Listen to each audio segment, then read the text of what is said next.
तो चलिए शुरू करते हैं आज का टॉपिक, अर्बन लोकल गवर्नमेंट। तो ये टॉपिक कल के टॉपिक से हम कंटिन्यू करेंगे। अगर आप लोग ने वाली वीडियो नहीं देखी है पंचायती राज इंस्टीट्यूशंस वाली, तो उसको एक बार जरूर देख लीजिएगा। उसी के कंटिन्यूएशन में आगे ये लेसन हम स्टार्ट करने जा रहे हैं। ठीक है, तो आज का हमारा टॉपिक है अर्बन लोकल गवर्नमेंट। ठीक है, शहरी स्थानीय सरकार। देखिए, कल भी एक बात मैंने की थी, शक्ति के विकेंद्रीयकरण का मतलब डिसेंट्रलाइजेशन ऑफ पावर। ठीक है, मतलब जो ताकत है, जो अथॉरिटी है, वो एक ही इंसान, एक ही अथॉरिटी, एक ही बॉडी, एक ही पर्सन या एक ही गवर्नमेंट के हाथ में नहीं होना चाहिए। उसको डिसेंट्रलाइज करना चाहिए, डिस्ट्रीब्यूट करना चाहिए, डिवॉल्व करना चाहिए, ताकि डिफरेंट सेक्शंस ऑफ सोसाइटी तक पावर पहुंच सके। ठीक है, और डेमोक्रेसी का मतलब भी यही है। ठीक है, हम लोग एक डेमोक्रेटिक कंट्री हैं, जनतंत्र देश हैं, तो हर एक नागरिक के पास ये अधिकार होना चाहिए कि जो भी इश्यूज हैं उसके क्षेत्र के जो डेवलपमेंट से रिलेटेड जो भी इश्यूज हैं, वो अधिकार है हर एक नागरिक का कि वो उस इशू को रेज करे। ठीक है, सो डिसेंट्रलाइजेशन ऑफ पावर इस चीज के लिए बहुत जरूरी है, तभी हर एक नागरिक के पास ये अधिकार हो पाएगा कि वो जो भी प्रॉब्लम है, चिंताएं हैं, इश्यूज हैं, उसको वो अपने रीजन के अकॉर्डिंग, जो भी इस रीजन में वो रहता है, कि जो भी वहाँ के एरियाज की प्रॉब्लम है उसको रेज कर सके। तो उसके लिए उन एरिया के, उन क्षेत्र के लोगों के पास कुछ पावर्स होना बहुत जरूरी है। ठीक है, तो इसके लिए उस एरिया के जो लोग होंगे, जो लोकल लोग होंगे, वही अपने एरिया को सेल्फ गवर्न करेंगे, सेल्फ रूल करेंगे। ठीक है, जैसे कल हमने देखा था गांधी जी का जो प्रिंसिपल था ग्राम स्वराज्य का, मतलब हर एक गांव में स्वराज्य हो, लोग वहाँ के जो हैं, जो ग्रामीण क्षेत्र के लोग हैं, वो खुद ही अपने लिए प्लान, पॉलिसी, स्कीम्स वगैरह बनाएं। तो वैसे ही जो अर्बन एरियाज के लोग हैं, लोकल एरिया के जो लोग हैं, वो भी अपने क्षेत्र के लोगों के लिए सेल्फ गवर्नमेंट करें, scheme development programs, social development, economic development के प्रोग्राम्स वगैरह बनाएं। ठीक है, तो अगर इसका इवोल्यूशन देखें तो ब्रिटिश एरा में भी ऐसे दो कॉन्स्टिट्यूएंसीज थी उस जमाने में, जहाँ पे म्युनिसिपल कॉर्पोरेशन हुआ करते थे। ठीक है, तो municipal corporation in India has existed since 1687। उस जमाने में मद्रास म्युनिसिपल कॉर्पोरेशन और बाद में कैलकाटा और बॉम्बे म्युनिसिपल कॉर्पोरेशन 1726 में। तो ये ब्रिटिशर्स के समय ब्रिटिशर्स ने डिसेंट्रलाइजेशन ऑफ पावर की बात की। ठीक है, और फिर धीरे धीरे म्युनिसिपल कॉर्पोरेशन बनाने का काम किया। और कल आपने देखा था, हमने डिस्कस किया था कि लॉर्ड रिपन ने एक रेजोल्यूशन पास किया था जिसको मैग्ना कार्टा रेजोल्यूशन कहते हैं, जिससे उन्होंने पावर को डिसेंट्रलाइज करने की बात की और local self government rural areas में और ब्रिटिश प्रोविंस में करने की बात की। तो इसके रेजोल्यूशन के बारे में हमने कल वाली क्लास में, पंचायती राज की क्लास में डिस्कस कर लिया है। ठीक है, उसको आप देख लीजिएगा एक बार। तो जब इंडिया इंडिपेंडेंस ले लिया, जब उसके बाद से जो लोग थे, उनकी ये डिमांड थी कि जो भी लोकल लोग हैं, जो एरिया में रहते हैं, चाहे वो ग्रामीण क्षेत्र में रह रहे हों, चाहे वो टाउन सिटीज में रह रहे हों, वहाँ पे पब्लिक पार्टिसिपेशन होना बहुत जरूरी है। लोकल एडमिनिस्ट्रेशन के लिए पब्लिक पार्टिसिपेशन होना बहुत जरूरी है। तो इसके बारे में आवाज लोग लगातार उठाते रहे। ठीक है, लेकिन उस जमाने में इसको कॉन्स्टिट्यूशनल स्टेटस नहीं दिया जाता। ठीक है, जैसे आपने देखा कि पंचायत इंडिया में बहुत समय से थी। ठीक है, एंशिएंट टाइम से पंचायती राज सिस्टम हमारे यहाँ एग्जिस्ट कर रही थी, लेकिन उनको संवैधानिक दर्जा 1993 में ही दिया जा पाया। तो उसी तरह constitutional status, constitutional recognition municipalities या म्यूनिसिपल कॉर्पोरेशन, जिनको आप नगर निगम या नगर पालिका वगैरह कहते हैं, इनको भी रिकॉग्निशन 1993 में मिला, जब अमेंडमेंट किया गया कॉन्स्टिट्यूशन में, नेमली 73rd constitutional amendment act and 74th constitutional amendment act. और फिर ये एक्ट जब एनफोर्स हुआ, ये अधिनियम जब लागू कराया गया, तो 1993 में इनको लागू कराया गया और उसके अंतर्गत नया पार्ट इंसर्ट किया गया, part 9 for Panchayati Raj and part 9A for municipalities and municipal corporation. ठीक है, तो 73rd और 74th कॉन्स्टिट्यूशन अमेंडमेंट हुए। उसके बाद जाकर तो आज़ादी तो वो देखिए 1947 में मिल चुकी थी, लेकिन नगर निगम वगैरह, या आप कह सकते हैं कि नगर पालिका या पंचायती सिस्टम उस जमाने में भी एग्जिस्ट करते थे, लेकिन उनके पास कोई यूनिफॉर्म स्ट्रक्चर नहीं था। हर स्टेट की गवर्नमेंट अपने अकॉर्डिंग चीजें बनाती थी, ऑल इंडिया लेवल पे कोई यूनिफॉर्मिटी नहीं थी, कोई well defined set of rules नहीं थे कि किस रूल से म्यूनिसिपैलिटीज या पंचायत को का गठन होना चाहिए, इनका कंपोजिशन होना चाहिए। तो उसमें एक यूनिफॉर्मिटी लाने के लिए और इसको कॉन्स्टिट्यूशनल स्टेटस देने के लिए अमेंडमेंट किया गया, और फाइनली फिर जाके 1993 के समय में म्यूनिसिपैलिटीज को और पंचायती राज सिस्टम को रिकॉग्निशन संविधान में मिल पाया। ठीक, तो कल हमने देखा था 73rd अमेंडमेंट एक्ट और उसके जो भी सेलियंट फीचर्स थे, तो पंचायती राज सिस्टम में आप चेक कर लीजिएगा वीडियो में जाके फिर से एक बार। 73rd अमेंडमेंट कल हमने देखा था, इसमें हमने विलेज लेवल में जो पंचायत बनती हैं वो 3 टियर सिस्टम को कल देखा था, ग्राम पंचायत, ब्लॉक समिति और जिला परिषद के बारे में। ठीक है, और इसी के साथ 74th अमेंडमेंट एक्ट, इसको आज हम देखेंगे। ये जो एक्ट है, ये अधिनियम रिलेटेड है local administration in urban areas. कल आपने देखा था local administration in village areas, rural areas. ठीक है, अब इसको आप आज अर्बन एरियाज के पर्सपेक्टिव में देखेंगे। तो ये दोनों ही अमेंडमेंट एक माइलस्टोन अमेंडमेंट्स हैं, जिससे इंडिया में डिसेंट्रलाइजेशन ऑफ पावर किया गया। ठीक है, शक्ति का विकेंद्रीकरण किया गया। ठीक है, और इससे एक फायदा ये भी हुआ कि जो गवर्नेंस है उसमें ज्यादा से ज्यादा लोगों को इन्वॉल्व किया गया। ठीक है, ये नहीं कि जो शासन करने वाले लोग हैं वो कुछ ही लोग हैं, चुने हुए लोग हैं और वही पूरा देश चला रहे हैं। ठीक है, तो जो भी लोकल एरियाज है वहीं के लोग जो वहाँ की परेशानियों से अवगत हैं, उस एरिया में क्या इश्यूज है, क्या दिक्कतें हैं, वो जानते हैं। तो जो अपनी परेशानी जानता है वो उसका सोल्यूशन ज्यादा अच्छा बता सकता है। ठीक है, जैसे आप कहीं रह रहे हैं तो आपको पता है कि आपकी सोसाइटी में आपके एरिया में क्या प्रॉब्लम है, लाइट की प्रॉब्लम है, सीवेज की प्रॉब्लम है, रोड्स की प्रॉब्लम है, आपको पता है। लेकिन वो चेन्नई में बैठे हुए व्यक्ति को नहीं पता होगा कि आपके यहाँ क्या प्रॉब्लम है। और अगर वो वहां से बैठे बैठे आपकी एरिया को डेवलप करने की स्कीम्स बनाए तो शायद उतना इफेक्टिव वे में ना बना पाए, क्योंकि आप एक लोकल रेसिडेंट है अपने एरिया में, वहीं आप रहते हैं, तो आप डेली ये प्रॉब्लम फेस करते हैं, देखते हैं, तो आप बेटर सोल्यूशन प्रोवाइड कर सकते हैं। तो अगर इसीलिए आपको लोकल गवर्नमेंट का पार्ट बना दिया जाएगा तो आप प्रॉपर स्कीम्स ला सकते हैं। तो इससे क्या होता है, जितना ज्यादा लोगों का पार्टिसिपेशन कराया जाएगा उतना ज्यादा सोशल डेवलपमेंट, इकोनॉमिक डेवलपमेंट किसी भी लोकल एरिया में हो पाएगा। ठीक है, आइए इसको आगे बढ़ाते हैं।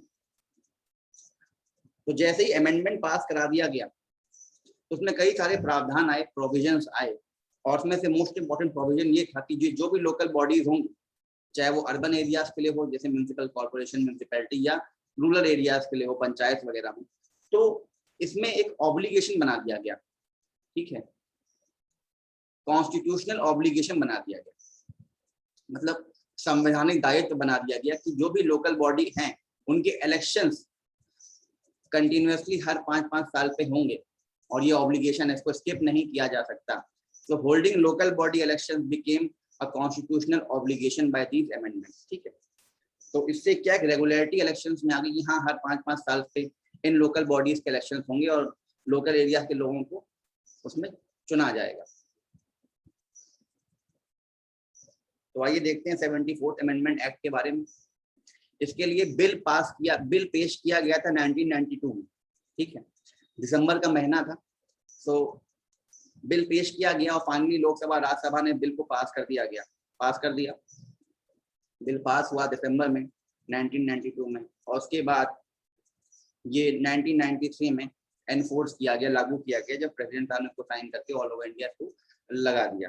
ठीक है, ध्यान देने वाली बात यह है कि चाहे पंचायत हो, चाहे आपकी म्यूनिसिपैलिटी, म्यूनिसिपल कॉर्पोरेशन हो, ये ऑल ओवर इंडिया लागू होते हैं, लेकिन शेड्यूल एरियाज, ट्राइबल एरियाज को छोड़ के। ठीक है, वहाँ पे स्पेशल प्रोविजंस होते हैं।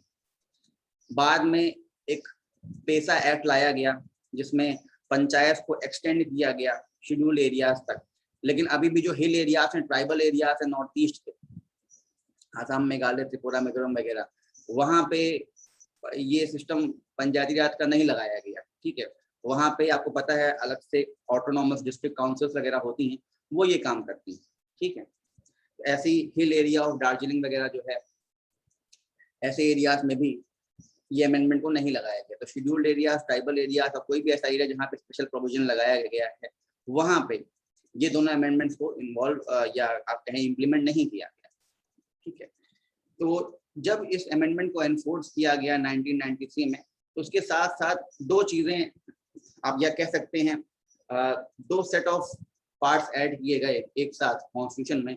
एक तो एक नया पार्ट था, ठीक है, जो आपका पार्ट 9A, ठीक है। तो पार्ट 9 क्या है आपका, पंचायती राज से रिलेटेड है। पार्ट 9A एक नया पार्ट है, वो भी पार्ट 9 के अंदर डाला गया है। पार्ट 9A जो है ये वाला पार्ट, ये रिलेटेड है आपका 74th कॉन्स्टिट्यूशन अमेंडमेंट से। मतलब ये रिलेटेड है आपका, बेसिकली आप कहें तो म्युनिसिपैलिटीज से, ठीक है। ये पार्ट आपका म्युनिसिपैलिटी से रिलेटेड। फाइन, इसमें आर्टिकल्स हैं, आर्टिकल 243P से लेके 243ZG तक। कुछ मेन आर्टिकल्स हैं वो आपको याद रखने चाहिए, वो मैं बता दूंगा अभी। तो एक तो पार्ट ऐड किया गया कॉन्स्टिट्यूशन में, वो था पार्ट 9A, और उसी के साथ एक नया शेड्यूल, एक नई अनुसूची ऐड की गई। जैसे कल देखा था हमने पंचायती राज सिस्टम में कि एक 11th शेड्यूल ऐड किया गया था, ठीक है। तो इस वाले पार्ट में क्या किया गया, एक 12th शेड्यूल ऐड किया गया इस कॉन्स्टिट्यूशन में, इस अमेंडमेंट के थ्रू 12th शेड्यूल ऐड किया गया, 12वीं अनुसूची म्युनिसिपैलिटीज के बारे में। उसमें कुछ आइटम्स, कुछ ऐसे टॉपिक्स रखे गए जिसपे म्युनिसिपैलिटीज या नगर निगम वगैरह या municipal corporation rules regulation loss बना सकती है, ठीक है। तो इसमें टोटल 18 आइटम्स थे, ठीक। कल आपने देखा था 11th शेड्यूल, ठीक है, जिसमें कुछ आइटम्स थे जिसपे पंचायती राज सिस्टम रूल्स रेगुलेशन लॉज बना सकती है या वो उनके अंतर्गत आता है। वैसे ही कुछ 18 आइटम इसमें डाले गए 12वें शेड्यूल में, और कहा कि इन आइटम्स पे, इन चीज़ों पे नियम कानून वगैरह या इनको एडमिनिस्ट्रेशन में यूज कर सकते हैं लोकल गवर्नमेंट, जो कि अर्बन एरियाज में। तो एक नया शेड्यूल डाला, उसमें 18 आइटम्स डाले गए। तो इस अमेंडमेंट से हुआ क्या, basically 74th amendment provided a uniform law, ठीक है। यूनिफॉर्म लॉ मतलब ऐसा कानून जो पूरे देश के लिए एक जैसा हो, ये नहीं कि स्टेट टू स्टेट डिफर कर जाए, अलग अलग नहीं होगा हर राज्य में। एक यूनिफॉर्म लॉ, जैसे यूनिफॉर्म सिविल कोड की हम बात करते हैं, वैसे ये यूनिफॉर्म लॉ है for all the municipalities in the nation. पूरे देश भर में जितने भी राज्य हैं, और हर एक राज्य में अलग अलग शहरों, अलग अलग टाउन्स में जो भी म्युनिसिपैलिटीज है, उनके लिए कॉमन लॉ होगा, ठीक है। एक कॉमन लॉ होगा, और कुछ चीजें हर राज्यों पे छोड़ भी दी गई हैं। अभी हम प्रोविजन से बात करेंगे तो 74th अमेंडमेंट एक्ट में जो भी प्रावधान दिए गए, वो प्रावधान दो तरह के थे। एक तो था कि मैंडेटरी प्रोविजंस, मैंडेटरी मतलब जो कि इम्प्लीमेंट करना जरूरी फॉलो करना जरूरी है स्टेट को, और एक आप कह सकते हैं वॉलंटरी या डिस्क्रिशनरी, कि स्टेट अपने अकॉर्डिंग ये काम करें, करना चाहें तो करें, पर एक्सपेक्टेशन की जाती है कि हाँ उन्हें ये भी करना चाहिए, ठीक है। तो मैंडेटरी वाली चीजें जो है वो तो यूनिफॉर्म है थ्रू आउट द कंट्री, उसको इम्प्लीमेंट करना ही करना है। और जो वॉलंटरी या डिस्क्रिशनरी प्रोविजंस हैं, ऐसे प्रावधान हैं जो कि बाइंडिंग इन नेचर है, नहीं बाइंडिंग इन नेचर मतलब कि करना जरूरी है। ऐसे भी कुछ प्रावधान है जो स्टेट्स के ऊपर छोड़ दिए गए हैं, वो उनको अपने अकॉर्डिंग इम्प्लीमेंट करता है। तो उसके लिए हर एक राज्य जो है अपने यहाँ म्युनिसिपैलिटीज के लिए अलग अलग अधिनियम पास करता है। स्टेट्स जो होते हैं, जो राज्य होते हैं, वो म्युनिसिपैलिटीज को बनाने के लिए, म्युनिसिपल कॉर्पोरेशन को बनाने के लिए अधिनियम बनाते हैं, मतलब बिल्स पेश करते हैं अपने विधानमंडलों में, विधानसभाओं में उसको पास कराते हैं। तो अलग अलग म्युनिसिपल कॉर्पोरेशन के लिए ऐसे एक्ट्स बनाते हैं, उसमें वो सेपरेट प्रोविजन बनाते हैं कि हाँ वो कौन कौन सी पावर देना चाह रहे हैं, ये पैसे कैसे डिस्ट्रीब्यूट करना चाह रहे हैं, या क्या क्या काम इन म्युनिसिपल कॉर्पोरेशन से लेना चाह रहे हैं। तो उसके लिए अलग से स्पेसिफिकली वो अपने एक्ट में आप कह सकते हैं मेंशन कर देते हैं। और उसके साथ साथ कुछ मैंडेटरी चीजें हैं जो उनको फॉलो करनी ही करनी है, जो कि कॉन्स्टिट्यूशन के अकॉर्डिंग दिया गया है, तो वो तो यूनिफॉर्म नेचर में है, वो उनको करना ही करना है। और जो वॉलंटरी है, डिस्क्रिशनरी है, उसके लिए वो सेपरेट नोटिस जारी करके अकॉर्डिंगली बना लेते हैं, ठीक है।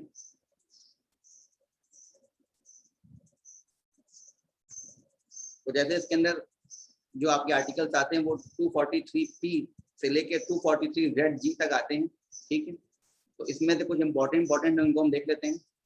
जैसे पहला आर्टिकल जो इसमें आता है वो है 243Q, जो इम्पोर्टेंट है, आपको पता होना चाहिए। इसमें है कि म्युनिसिपैलिटीज को कैसा गठन बनाया जाए, ठीक है। कॉन्स्टिट्यूशन ऑफ म्युनिसिपैलिटीज, इनका संगठन कैसा हो, उसमें कितने कितने जो है ग्रुप्स हों, किस तरह से बनाया जाए, क्या इसका हायरार्की हो, क्या स्ट्रक्चर हो। तो उसमें पहले बात की गई कि इसमें एक नगर पंचायत बनानी चाहिए, ठीक है। नगर पंचायत से ग्राम पंचायत आपने देखा था ग्रामीण क्षेत्रों के लिए था, नगर मतलब शहर, ठीक है। तो in areas of transition from rural to urban area, तो ऐसे क्षेत्र जो पूरे पूरे ग्रामीण भी नहीं है और पूरे पूरे टाउन जैसे भी नहीं है, ट्रांजिशन में है अभी, ठीक है। वहाँ डेवलपमेंट होना शुरू हो रहा है, अब वो गांव ग्रामीण क्षेत्र से धीरे धीरे जा रहे हैं अर्बन क्षेत्र की तरफ। तो ऐसे क्षेत्रों में नगर पंचायत बनाने का प्रावधान होना चाहिए, ये लिखा गया है। और ये सब काम करना जरूरी है हर राज्यों को, ये मैंडेटरी प्रोविजंस में आपकी तरफ से आ जाते हैं, ठीक है। फिर आपका आ गया म्युनिसिपल कॉर्पोरेशन। म्युनिसिपल कॉर्पोरेशन कहा है संविधान ने कि जो भी छोटे अर्बन एरियाज हैं, ठीक है, ऐसे शहरी क्षेत्र जो कि छोटे हैं, छोटे मतलब बात जनसंख्या पर डिपेंड करती है, मतलब जैसे कि टियर 2 टाउन, ठीक है, जिसमें जो पॉपुलेशन है वो 1 लाख से ज्यादा है, तो ऐसे शहरी क्षेत्रों के लिए आप क्या बना सकते हैं, म्युनिसिपल काउंसिल, या जिसको हम शॉर्ट में कहते हैं म्युनिसिपैलिटी, ठीक है,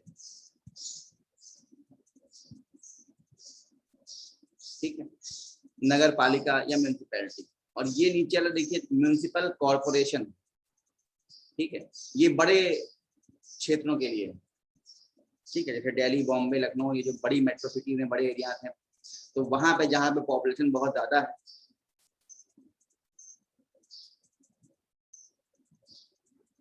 ठीक, तो पॉपुलेशन जो है लगभग 10 लाख से ज्यादा है, ग्रेटर देन 1 मिलियन, तो ऐसी जगह पे नगर निगम या म्युनिसिपल कॉर्पोरेशन बनाने का प्रावधान है, और ये भी बनाना जरूरी है मैंडेटरी या यूनिफॉर्म लॉ के अकॉर्डिंग। आर्टिकल 243 आर बताता है कि इन म्युनिसिपैलिटीज में जो कंपोजिशन होगा, लोग कैसे चुने जाएंगे उसके बारे में बताता है, मतलब मोड ऑफ इलेक्शन की बात होती है। तो यहाँ पे है कि ऑल ऑफ इट्स मेंबर्स, ठीक है, जितने भी लोग होंगे they are directly elected by the people of the municipal area, ठीक है।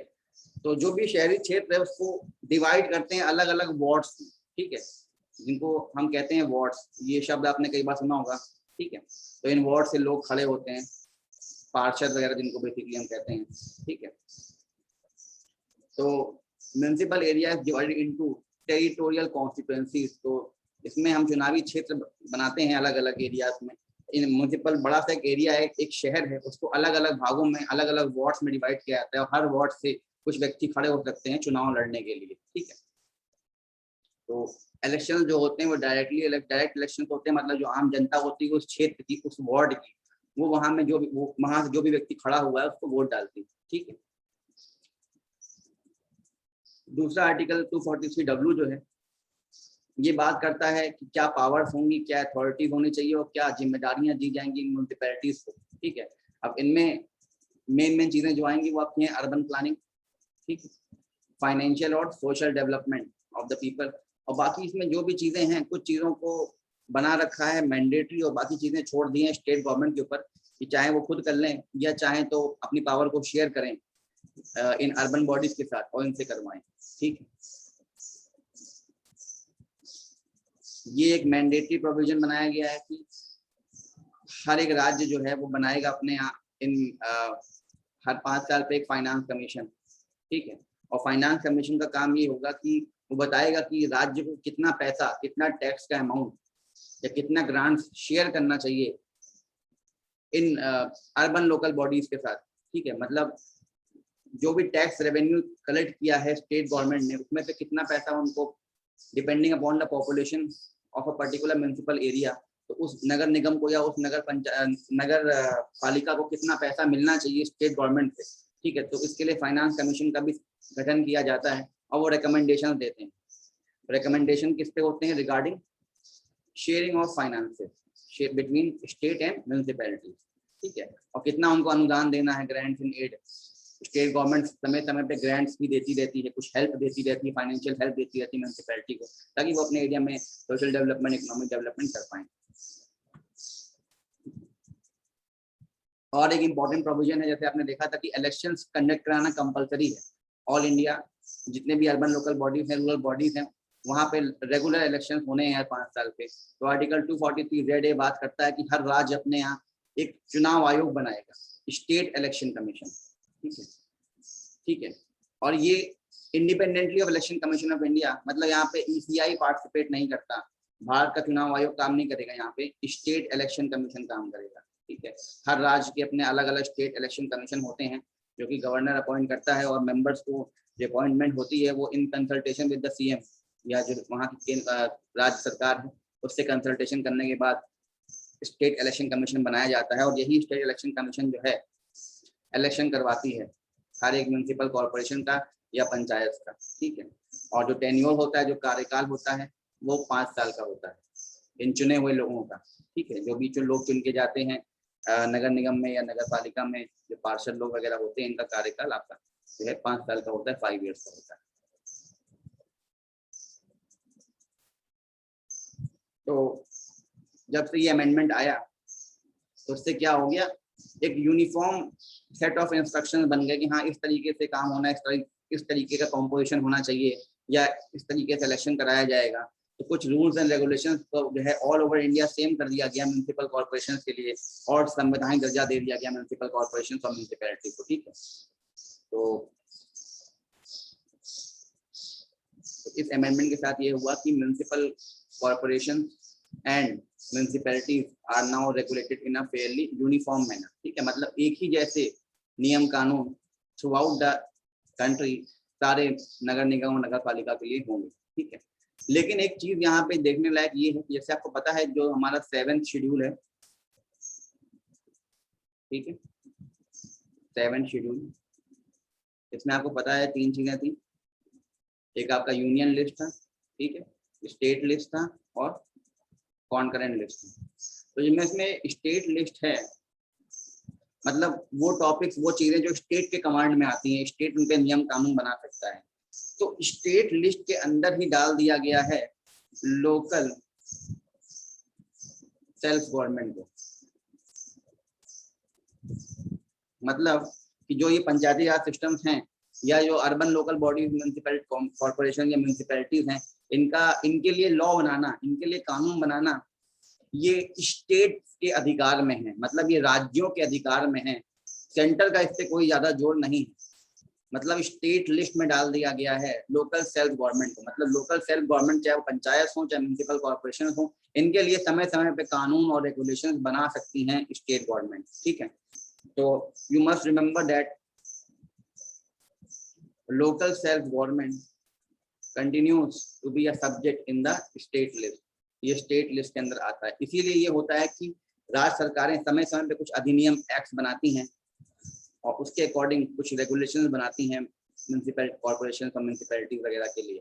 कुछ तो होती हैं आपकी मैंडेटरी प्रोविजंस, वो उनको करना पड़ता है। उसके अलावा जो बाकी चीजें हैं, या कहें मोर देन 70% जो चीजें हैं वो बाइंडिंग इन नेचर में नहीं है। मतलब वो सरकार के ऊपर डिपेंड करता है, राज्य सरकार के ऊपर, कि वो किस तरह से इस पे काम कराना चाहती है म्यूनिसिपैलिटी से। तो उसके लिए अलग अलग तरीके से वो रेगुलेशंस या एक्ट्स बना देती है। ठीक है, तो हमने ये देखा कि जो 73rd और 74th अमेंडमेंट्स हैं, इन्होंने बेसिकली क्या किया, एक स्ट्रक्चर प्रोवाइड किया, एक फ्रेमवर्क प्रोवाइड किया for the states in respect of local government.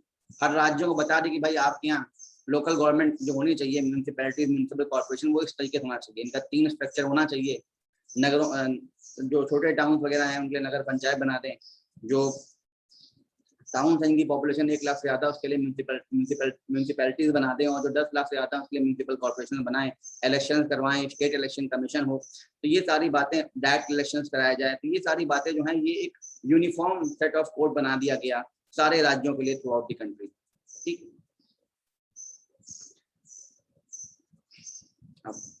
Thus each state has its own state election commission। ठीक है, तो स्टेट इलेक्शन कमीशन हर राज्य का अपना अलग अलग होता है। ठीक है, जैसे ECI सिर्फ एक है, election commission of India through out India सारे इलेक्शंस कराने के लिए, जैसे कि MP MLA का इलेक्शन, ठीक है, प्रेसिडेंट वाइस प्रेसिडेंट का इलेक्शन, इनके इलेक्शन कराने के लिए आपका भारत का चुनाव आयोग ECI election commission of India. लेकिन हर एक राज्य के पास अपना खुद का एक स्टेट इलेक्शन कमीशन होता है, और उसका काम क्या होता है, to conduct elections of local bodies. Local bodies मतलब पंचायत वगैरह जो होगी, जो आपने कल देखा था, और उसके साथ साथ अर्बन लोकल बॉडीज। ठीक है, और हर 5-5 साल पे इनका इलेक्शन कराना जरूरी है। और ये कौन कराएगा, स्टेट इलेक्शन कमीशन कराएगा। इसी के साथ साथ each state has its finance commission. हर राज्य का अपना फाइनेंस कमीशन होता है, और ये फाइनेंस कमीशन जो है बताता है कि हाँ, रिकमेंडेशन देता है कि कितना पैसा राज्य सरकारों को बांटना है, शेयर करना है इन अर्बन लोकल बॉडीज के साथ। ठीक, फिर कुछ मेन चीजें और भी हैं कि रिजर्वेशन की बात की गई इसमें। ठीक है, तो ये भी एक यूनिफॉर्मिटी लाई गई कि थ्रू आउट द नेशन जो भी म्युनिसिपल कॉर्पोरेशन, म्युनिसिपैलिटीज या अर्बन लोकल या रूरल लोकल बॉडीज होंगी, वहां पर रिजर्वेशन होगा for scheduled caste, scheduled tribes and women. ठीक है, तो seats are reserved in the corporations, municipal corporations and municipalities for scheduled caste and scheduled tribes. Also 1/3 seats are reserved for women. ठीक है, in all local bodies, चाहे वो urban local bodies हो, मतलब municipality या म्यूनिसिपल कॉर्पोरेशन हो, या पंचायत वगैरह हो, ब्लॉक समितिज वगैरह हो, इन सब के लिए जो भी कुछ सीट्स हैं उसमें से 33% सीटें, 1/3 सीटें जो हैं वो रिजर्व रहेंगी, आरक्षित रहेंगी वुमेन्स के लिए। ठीक है, तो ये कुछ मेन फीचर्स आपने 74th अमेंडमेंट के देखे।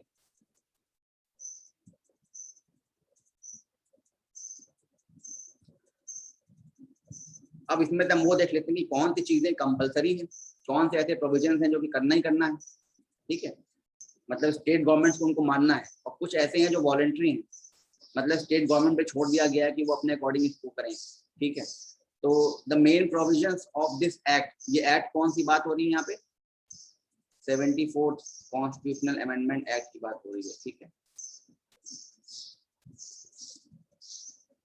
तो इसके अकॉर्डिंग जो है दो कैटेगरी में बांट दिया गया प्रावधानों को, प्रोविजंस को। पहला प्रोविजन था कंपलसरी प्रोविजंस और दूसरे सेट ऑफ प्रोविजंस थे वॉलंटरी प्रोविजंस। तो आइए देखते हैं पहले कंपलसरी प्रोविजंस कौन कौन से। Compulsory provisions of 74th constitutional amendment act. ठीक है, तो देखिए सबसे पहला जो कंपलसरी काम ये करना है कि नगर पंचायत वगैरह को कॉन्स्टिट्यूट करना है, बनाना है। म्यूनिसिपल काउंसिल्स मतलब म्यूनिसिपैलिटीज और म्यूनिसिपल कॉर्पोरेशंस को बनाना है। ठीक है, तो इनको बनाना है कहाँ कहाँ, नगर पंचायत बनेंगे ट्रांजिशनल एरियाज में। ठीक है, ऐसे एरिया जो कि पूरी तरीके से गांव नहीं है ना पूरी तरीके से शहर है, वो धीरे धीरे गांव से शहर की ओर बढ़ना शुरू हो रहे हैं। ठीक है, तो they are transiting from rural areas to urban areas. तो ऐसी जगह पे नगर पंचायत बनाना पड़ेगा स्टेट गवर्नमेंट को, ये कंपलसरी है। जो छोटे शहर हैं, पॉपुलेशन जिनकी 1 लाख से कम है, उसके लिए कंपलसरी है कि सरकार क्या बनाए, नगर पालिका म्यूनिसिपैलिटीज बनाए। और जो अर्बन लार्जर अर्बन एरियाज हैं, ठीक है, जिसकी पॉपुलेशन 10 लाख से ज्यादा है, बड़े शहर हैं, उसके लिए कंपलसरी है कि म्यूनिसिपल कॉर्पोरेशन बनाया जाए। ठीक है, उसके बाद एक और कंपलसरी प्रोविजन है, वो है आरक्षण का। अभी हमने ऊपर देखा था। ठीक है, reservation of seats in urban local bodies. जो भी म्यूनिसिपैलिटी या म्यूनिसिपल कॉर्पोरेशन होंगे, वहाँ शेड्यूल्ड कास्ट और शेड्यूल्ड ट्राइब्स के लिए उनके प्रपोर्शन के अकॉर्डिंग कुछ सीटों को रिजर्व करेंगे। ठीक है, जितने लोग रह रहे हैं समाज के इस तबके के उस पर्टिकुलर एरिया में, तो उसी रेशियो में कुछ सीटों को रिजर्व करना होगा। ये सीट्स वेरी करेंगी area to area depending upon the population of scheduled caste and scheduled tribe in that area. ठीक है, इसके साथ साथ 1/3 सीटें फिक्स हैं कि वो मिलनी है वुमेन को। जितने भी टोटल सीट्स होंगी, उस सीट्स का टोटल सीट्स का 1/3, ठीक है, 1/3 जो है वो आरक्षित हो जाएंगी, रिजर्व हो जाएंगी वुमेन के लिए। तो लेडीज ही ऐसी सीट से, ऐसे वार्ड से, ऐसे एरिया से इलेक्शन में खड़ी हो सकती है। ठीक है,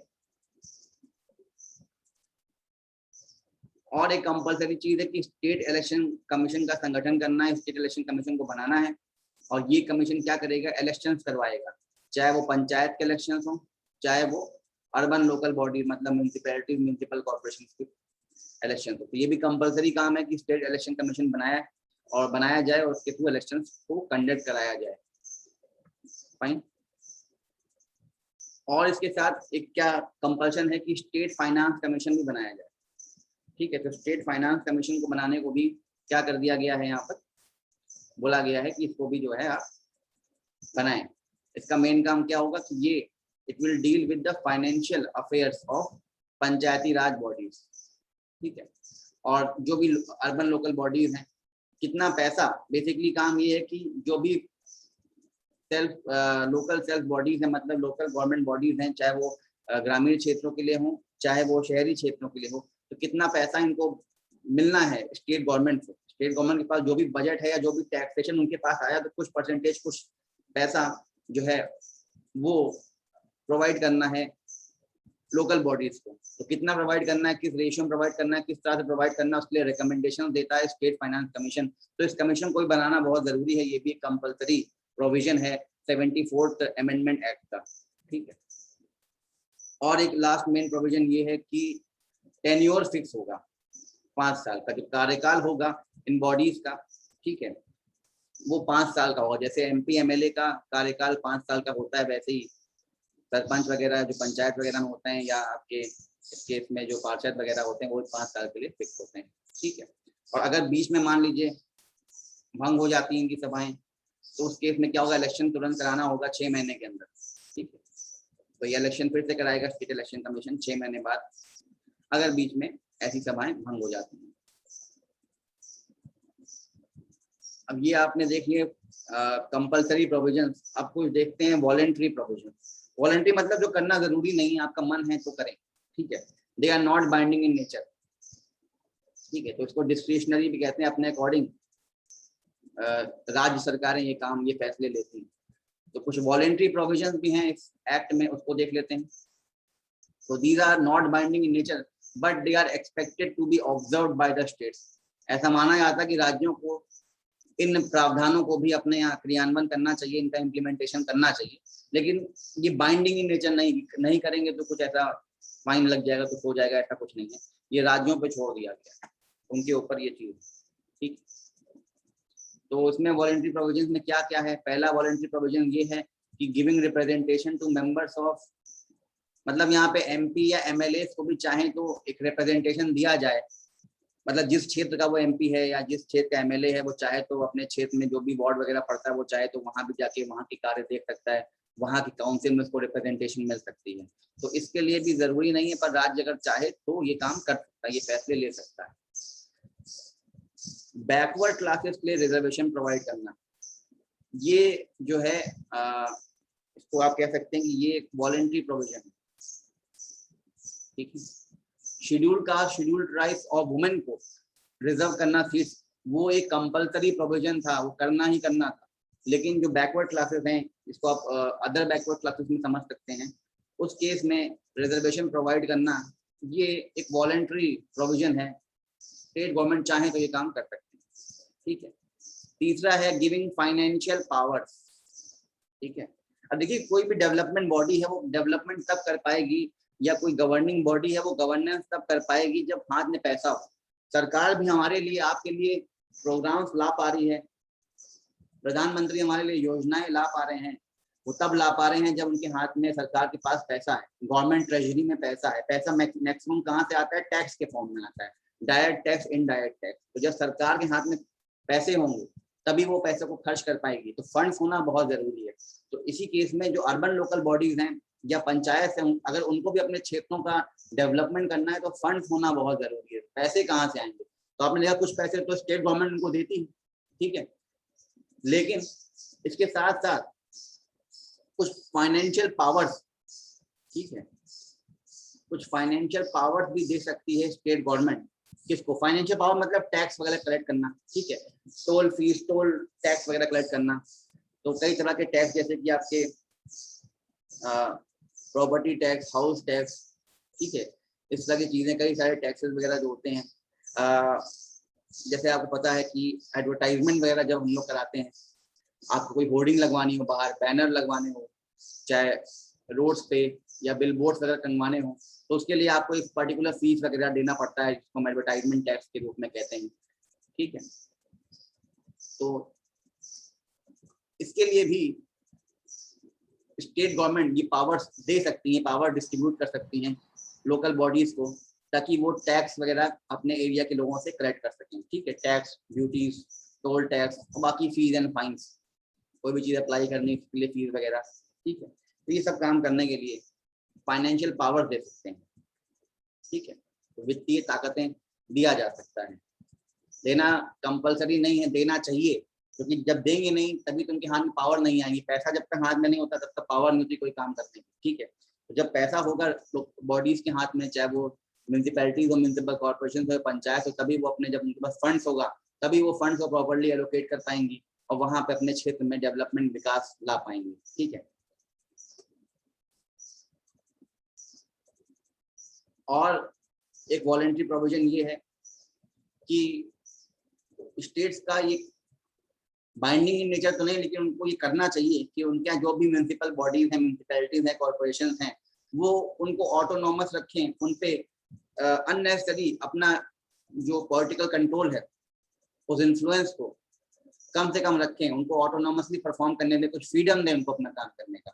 वैसे हो नहीं पाता कुछ भी, फ्रीडम कोई खास मिल नहीं पाती। मैक्सिमम सारे फैसले स्टेट गवर्नमेंट या एग्जीक्यूटिव जो होते हैं उनके अकॉर्डिंगली लिया जाता है। ठीक है, लेकिन ऐसा होना चाहिए। और दूसरा, डेवोल्यूशन ऑफ पावर, मतलब ताकतों को बांटना चाहिए। सारी ताकत स्टेट गवर्नमेंट को अपने हाथ में रखना नहीं चाहिए। जो भी सब्जेक्ट्स, वो 18 टॉपिक जो दिए गए हैं 12 शेड्यूल, ठीक है, तो उन पावर्स को देना चाहिए। मतलब जो भी फंक्शंस संविधान में लिखे गए हैं, संविधान के 12th शेड्यूल में जो 12वां शेड्यूल ऐड किया गया है 74th अमेंडमेंट में, उसमें जो 18 टॉपिक्स हैं, यहाँ इन टॉपिक पे नियम कानून बना सकता है कौन? म्यूनिसिपैलिटीज, पंचायत, नगर, म्यूनिसिपैलिटीज या कॉर्पोरेशन जो बना सकते हैं। तो इन 18 टॉपिक्स पे फुल कमांड देना चाहिए किसको? स्टेट गवर्नमेंट्स को। ठीक है,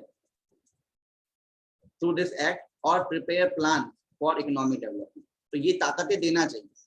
ठीक है, तो देखो होता क्या है कि 18 जो फंक्शंस दे रखे हैं या टॉपिक दे रखे हैं कि हाँ इन पे बना सकती है municipal corporation plan, regulations, policies, schemes. ठीक है, लेकिन बनाएगी कंपलसरी नहीं है, ये डिपेंड करता है स्टेट गवर्नमेंट के ऊपर कितना वो पावर प्रोवाइड करना चाहते हैं। तो मैक्सिमम केस में क्या होता है, कोई भी पावर जल्दी डिस्ट्रीब्यूट देखो करना नहीं चाहता। ठीक है, अगर आपके हाथ में ताकत होगी तो सारी ताकत अपने हाथ में रखना चाहोगे। तो वैसे ही स्टेट गवर्नमेंट भी यहाँ पे थोड़ा सा ये एक सेटबैक है लोकल सेल्फ गवर्नमेंट के लिए कि जो जितनी पावर्स को डेवोल्यूशन करना चाहिए, शेयर करना चाहिए, उतना पावर्स को वो शेयर नहीं कर पाती हैं या नहीं करती हैं। ठीक है, तो ये काम करना चाहिए लेकिन ये हो नहीं पाता ठीक से। और ये इसलिए नहीं हो पाता क्योंकि ये नॉट बाइंडिंग इन नेचर। ठीक है, मतलब मैक्सिमम पावर जो है वो स्टेट गवर्नमेंट अपने पास ही रखती है, इनको नहीं देती लोकल बॉडीज। ठीक, तो हम देखते हैं लोकल बॉडीज जो हमारे यहाँ हैं इंडिया में वो कितने प्रकार की हैं, कौन कौन सी। ठीक है, so there are several types of urban local bodies in India such as municipal corporation, municipality, notified area committee, town area committee, special purpose agency, township, port trust, cantonment board। ठीक है, तो इन सब के बारे में एक एक करके देखते हैं। ये सब की सब क्या है? ये सब की सब अर्बन लोकल बॉडीज हैं। ठीक है, जिनको अलग अलग अर्बन क्षेत्र के लिए बनाया जाता है ताकि ये वहाँ के लोगों के लिए, जो सिविल लोग हैं, जो लोग रह रहे हैं, उनके लिए व्यवस्था बना सके, उनको बेसिक एमिनिटीज प्रोवाइड कर सके, health, hygiene, sanitation, drinking water, ये सब चीजें उनको प्रोवाइड कर सके, गार्बेज कलेक्शन, सीवेज ट्रीटमेंट। ठीक है, लोकल एरिया डेवलपमेंट, पार्क्स वगैरह बनाना, ये सारे काम कर सके। ठीक है, तो इसके लिए अर्बन लोकल बॉडीज बनाई जाती हैं। एक एक करके सारी बॉडीज को डिस्कस करते हैं। तो पहला है आपका म्युनिसिपल कॉर्पोरेशन। ठीक है, इसको देखिए, जैसे हमने देखा था कि ये बनाए जाते हैं बड़े शहरों के लिए। ठीक है, लार्ज सिटीज जहाँ पे पॉपुलेशन 10 लाख से ज्यादा है, मेट्रो सिटीज है, मॉडर्न सिटीज है। ठीक है, तो इनको बनाया जाता है। और सबसे इम्पोर्टेंट बात जो आपको भूलना नहीं है कि कॉन्स्टिट्यूशनल स्टेटस तो मिला हुआ है कि थ्रू आउट द कंट्री कुछ प्रोविजंस बिल्कुल सेम होंगे जो कंपलसरी प्रोविजंस हैं, लेकिन उसके साथ साथ कई सारे डिस्क्रिशनरी प्रोविजंस भी हैं। तो इसके लिए होता है क्या कि हर राज्य के पास ये अधिकार है क्योंकि वो उसके स्टेट लिस्ट के अंदर आता है। 7 शेड्यूल में जो स्टेट लिस्ट है, उस स्टेट लिस्ट में अर्बन लोकल बॉडीज का जो गवर्नेंस है वो किसके हाथ में दे रखा है? स्टेट गवर्नमेंट के हाथ में दे रखा है। ठीक है, तो जितनी भी स्टेट गवर्नमेंट्स हैं वो अपनी विधानसभाओं के थ्रू विधेयक पेश करती हैं, बिल पेश करती हैं, उसको पास करा के एक्ट्स बनाती हैं और उन एक्ट्स के थ्रू अपने यहाँ अलग अलग म्यूनिसिपल कॉर्पोरेशन या म्यूनिसिपैलिटीज बनाती हैं। ठीक है, और उसमें वो बताती कि क्या क्या पावर दिया जा रहा है, क्या काम है, किस तरीके से कराना है।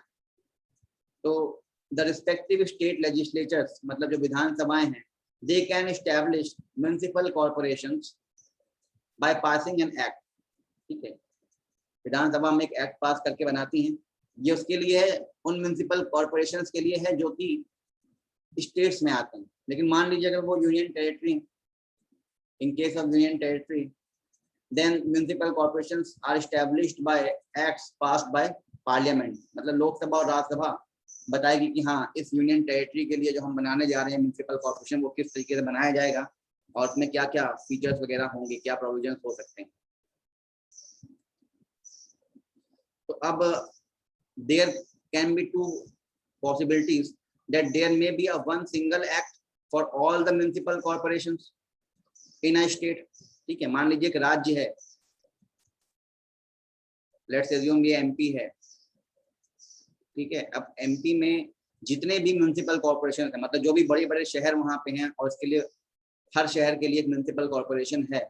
तो अब एमपी की जो स्टेट गवर्नमेंट है वो चाहे तो हर एक म्यूनिसिपल कॉर्पोरेशन के लिए कॉमन एक्ट बना सकती है। मतलब एक ही एक्ट बनाएगी, उसमें कुछ प्रोविजंस प्रावधान बना देगी और उसको थ्रू आउट एमपी एनफोर्स कर देगी। एमपी में जितने भी म्यूनिसिपल कॉर्पोरेशन हैं वो इस प्रावधान के अकॉर्डिंग काम करेंगे। या वो चाहे तो अलग अलग एक्ट्स बना के अलग अलग एरिया के लिए या अलग अलग सिटीज के लिए अलग अलग म्यूनिसिपल कॉर्पोरेशन एक्ट बना सकते हैं। ठीक है, तो there may be a single act for all municipal corporations in the state और separate act for each municipal corporation. ठीक है, तो एक्ट बना क्यों रहे हैं ये लोग? एक्ट इसलिए बना रहे हैं क्योंकि बेटा लोकल सेल्फ गवर्नमेंट जो है, या ये जो लोकल सेल्फ गवर्नमेंट जो है वो आपका आता है स्टेट लिस्ट के अंदर। ठीक है, तो स्टेट लिस्ट के अंदर आता है, इसका मतलब जो स्टेट गवर्नमेंट्स हैं वो इन पे कानून बना सकती हैं। ठीक है, उन पे एक्ट वगैरह बना सकती हैं। बस कुछ चीजें यूनिफॉर्म होंगी थ्रू आउट द कंट्री, उनको फॉलो करना जरूरी है। ठीक, तो ये आपको पता ही है कि स्टेट इलेक्शन कमीशन जो है, it conducts direct elections for municipal corporations. Municipal corporations के लिए इलेक्शन डायरेक्ट होते हैं, मतलब जनता सीधे वोट करती है। जो भी उस वार्ड के लोग होंगे, उस क्षेत्र के लोग होंगे, वो अपने आप में जो भी लोग खड़े हैं वहां से उनको वोट डालेंगे। ठीक है, तो अब ये जो म्यूनिसिपल कॉर्पोरेशन होता है या जो नगर निगम होता है, इसके अंदर आप कह सकते हैं 3 पार्ट होते हैं। There are 3 authorities under a municipal corporation. ठीक है, तो म्यूनिसिपल कॉर्पोरेशन 3 चीजों से मिलकर बनता है। एक होती है काउंसिल, जिसमें जो एक तरह से काउंसलर्स होते हैं, मतलब जो लोग चुन कर जा रहे हैं। ठीक है, जो जनता के द्वारा डायरेक्ट चुनकर जा रहे हैं, पार्षद वगैरह जो हैं अपने अपने वार्ड से जो जीत के जा रहे हैं, एक तो वो हो गए। ठीक है, उसके साथ साथ स्टैंडिंग कमिटीज होती हैं। जैसे आपने देखा था जो पार्लियामेंट्री कमिटीज थी, एडहॉक भी होती, स्टैंडिंग भी थी। स्टैंडिंग मतलब परमानेंट कमिटीज। तो ऐसी काउंसिल में से कुछ कुछ लोगों को जो है नॉमिनेट कर दिया जाता है स्टैंडिंग कमिटीज में। ठीक है, और इन कमिटीज का काम ये होता है कि जो भी डेवलपमेंट प्लान बनाए जा रहे हैं उनकी स्क्रूटनी करना, उनके प्रॉपर इम्प्लीमेंटेशन कराने में हेल्प करना। और उसके साथ में क्या होते हैं, कमिश्नर। ठीक है, जिनको आप म्यूनिसिपल कमिश्नर भी कहते हैं। ये बेसिकली एक IAS ऑफिसर होते हैं। ठीक है, तो सरकार अपने अकॉर्डिंग एक IAS ऑफिसर को यहाँ पे अपॉइंट कर देती है एज कमिश्नर। ठीक, तो ये 3 पार्ट होते हैं म्यूनिसिपल कॉर्पोरेशन के, council, standing committee and commissioner. तो अब जो भी म्यूनिसिपल एरिया है के लिए कानून वगैरह बनाना है, तो म्यूनिसिपल कॉर्पोरेशन, नगर निगम जो भी पॉलिसीज बनाएगी, जो भी नियम कानून बनाएगी, उसको कौन बनाएगा? उसको बनाएगा ये काउंसिल। ये काउंसिल फैसला लेगा और पॉलिसीज वगैरह बनाएगा। ठीक है, तो मेन जो लेजिस्लेटिव विंग है, legislative wing of the corporation. Legislative मतलब जहाँ पे लेजिस्लेशन हो, लॉस वगैरह बनाए जाए, तो लॉस कौन बनाएगा? बेसिकली म्यूनिसिपल कॉर्पोरेशन में काउंसिल। ठीक है, तो एक सिटी की म्यूनिसिपल कॉर्पोरेशन जो होगी, उसकी जो काउंसिल होगी वो बेसिकली नियम कानून बनाएगी। ठीक है, अब काउंसिल में क्या होते हैं? काउंसलर्स होते हैं। काउंसलर मतलब वही पार्षद लोग।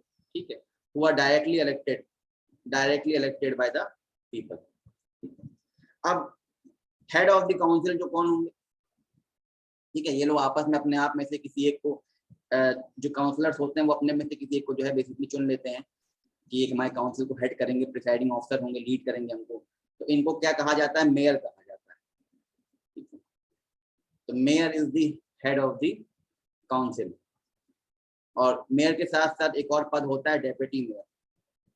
तो mayor is the presiding officer. Mayor presides over all the council meeting. Council जब जब बार मिलेगी, ये लोग चुने हुए जो लोग हैं जब जब मिलेंगे, मीटिंग करेंगे, लॉज वगैरह बनाएंगे, डिस्कशन करेंगे, डिबेट्स करेंगे, तो वो जो मीटिंग्स होंगी उन मीटिंग्स को प्रिसाइडिंग ऑफिसर कौन होगा, पीठासीन अधिकारी कौन होगा, वो मेयर।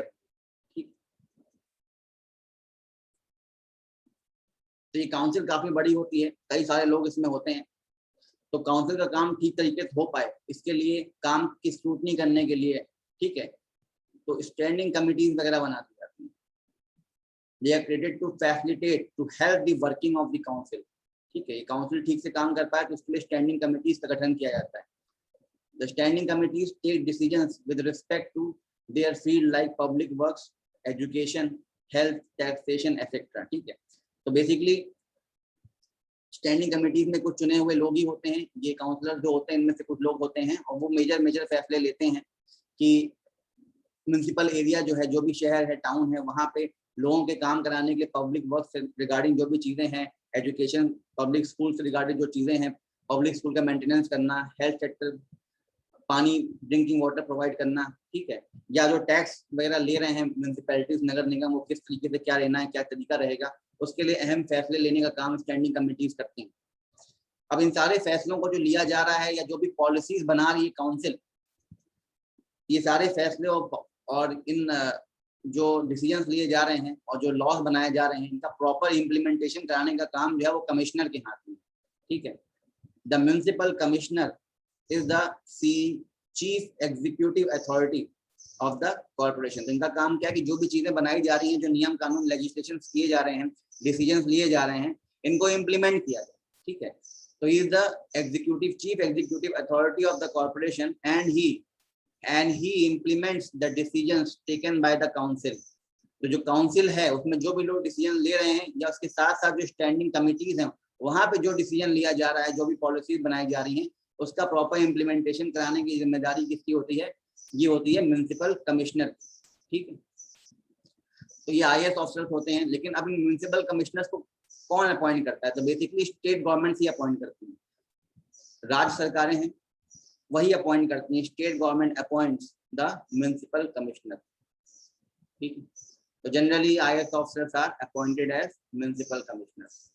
फाइन, तो चीफ एग्जीक्यूटिव अथॉरिटी जो है म्युनिसिपल कमिश्नर है, स्टेट गवर्नमेंट इनको अपॉइंट करती है, और उसके साथ साथ लेजिस्लेटिव अथॉरिटी जो है वो काउंसिल है, नियम कानून बनाती है, और जो अहम फैसले होना होता है, लिखना होता है, स्क्रूटनी करना होता है, वो काम करती है स्टैंडिंग कमिटीज। ठीक है, तो ये 3 पार्ट्स हैं आपके नगर निगम के, म्युनिसिपल कॉर्पोरेशन के। आइए आगे देखते हैं। नेक्स्ट है आपका म्युनिसिपैलिटी। अब ये छोटे शहरों के लिए बनाया जाता है। ठीक है, बड़े शहरों के लिए म्युनिसिपल कॉर्पोरेशन, नगर निगम, छोटे शहरों के लिए नगर पालिका, म्युनिसिपैलिटी। ठीक है, तो they are created for the administration of smaller city. अब इनको भी कौन बनाएगा? इनके लिए भी एक्ट्स बनाएगा कौन? They are set by the acts of respective state government. मान लीजिए यूपी है, ठीक है, तो यूपी में जितने भी छोटे शहर हैं, स्मॉल सिटीज हैं, तो वहाँ जो भी म्यूनिसिपैलिटीज बननी है, उन म्यूनिसिपैलिटीज को बनाने के लिए जो स्टेट गवर्नमेंट्स हैं वो क्या पास करती हैं? एक्ट्स पास करती हैं। ठीक है, या जो भी ऑलरेडी बनाए हुए एक्ट्स हैं उसमें अगर चाहे तो अमेंडमेंट कर सकती है, चेंजेस कर सकती है। ठीक है, तो जैसे आपने देखा म्यूनिसिपल कॉर्पोरेशन के लिए भी एक्ट्स बनाया जा रहा था, वैसे ही म्यूनिसिपैलिटीज के लिए भी स्टेट गवर्नमेंट्स एक्ट्स बनाती है।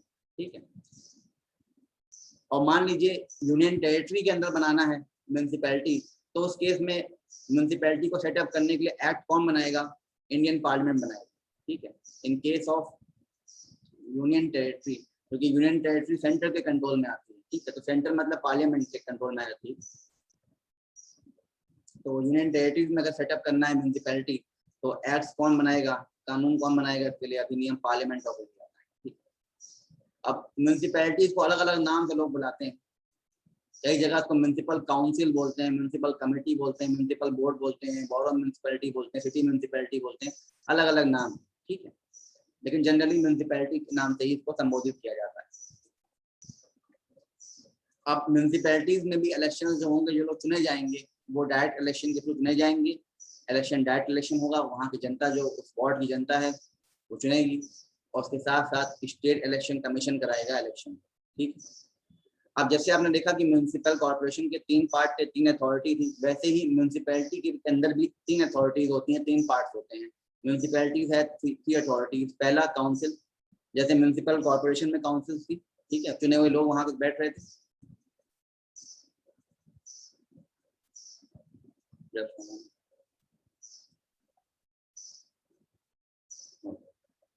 वैसे ही यहाँ पे भी क्या है, काउंसिल है, उसके साथ साथ स्टैंडिंग कमिटीज हैं। स्टैंडिंग कमिटीज आपने देखा म्यूनिसिपल कॉर्पोरेशन में भी थी। और यहाँ पे क्या है, चीफ एग्जीक्यूटिव ऑफिसर है, सीईओ है, ठीक है। तो बेसिकली ये भी एक ब्यूरोक्रेटिक होता है, एक अफसर रैंक का व्यक्ति होता है, इसको सीईओ कहते हैं। वहां पे क्या नाम दिया गया था, म्यूनिसिपल कमिश्नर नाम दिया गया था, यहाँ पे चीफ एग्जीक्यूटिव ऑफिसर नाम दिया गया, ठीक है। तो काउंसिल, जैसे म्यूनिसिपल कॉर्पोरेशन में काउंसिल थी, वो लेजिस्लेटिव विंग थी, का मेन काम क्या था, नियम कानून बनाना अपने म्यूनिसिपल कॉर्पोरेशन के एरिया के लिए। तो यहाँ म्यूनिसिपैलिटी का जो एरिया है, जहां तक उसका क्षेत्र फैला हुआ है, वहां तक के लिए जो भी नियम कानून बनाने हैं, उसके लिए फैसले काउंसिल लेगा। काउंसिल में कौन होते हैं, वही पार्षद लोग, काउंसिलर्स होते हैं। उनको कौन चुनता है, जनता चुनती है उनके बोर्ड की, ठीक है। और हेड ऑफ द काउंसिल इस केस में क्या होते हैं, प्रेसिडेंट और चेयरमैन। म्यूनिसिपल कॉर्पोरेशन के केस में जो हेड ऑफ द काउंसिल थे, उनको मेयर कहते थे, ठीक है। तो मेयर जो है वो म्यूनिसिपल कॉर्पोरेशन के हेड होते हैं, इनकी काउंसिल के हेड होते हैं।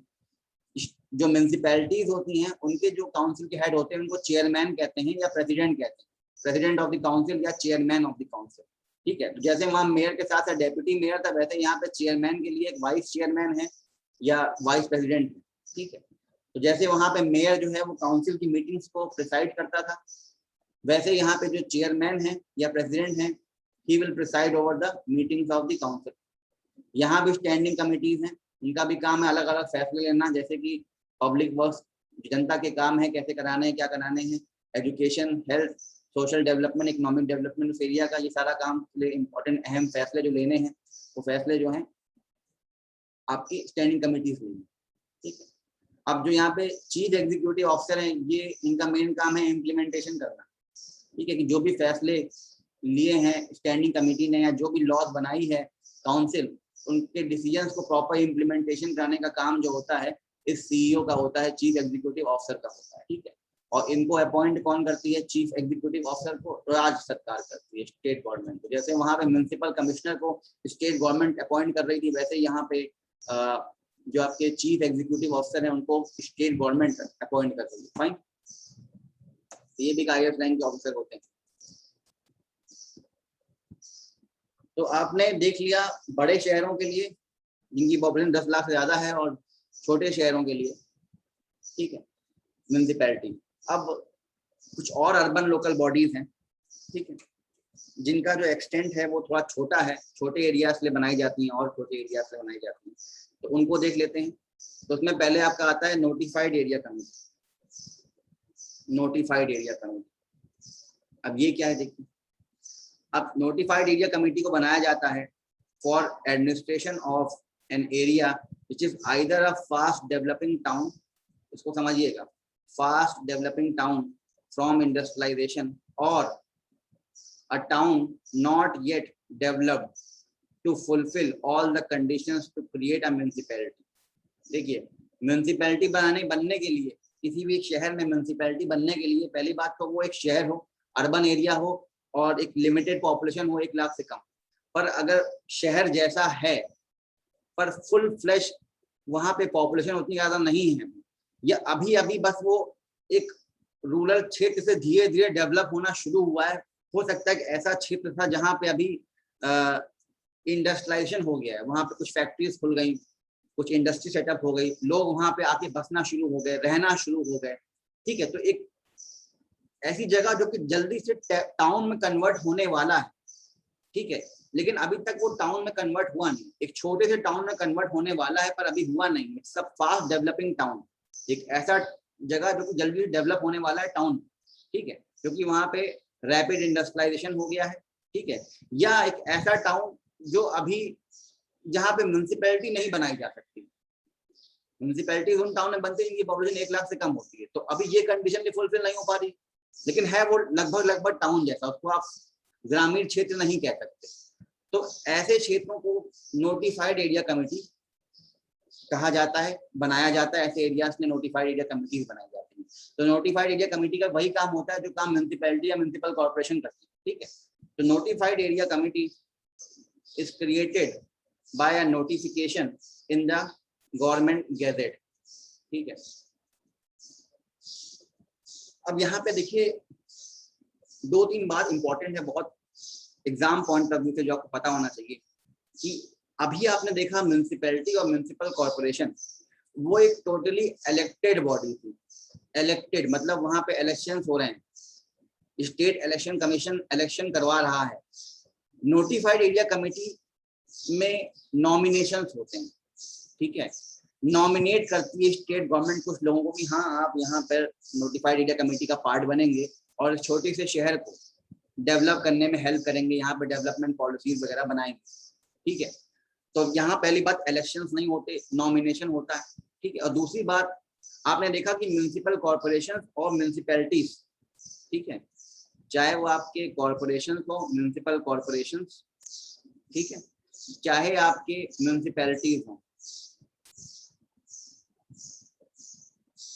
ठीक है, चाहे वो आपकी म्युनिसिपैलिटीज हो, दोनों ही जगह जो एक चीज थी वो ये था कि पहली बात इलेक्शन हो रहे हैं और इन दोनों को बनाया जा रहा है एक्ट्स के द्वारा, ठीक है।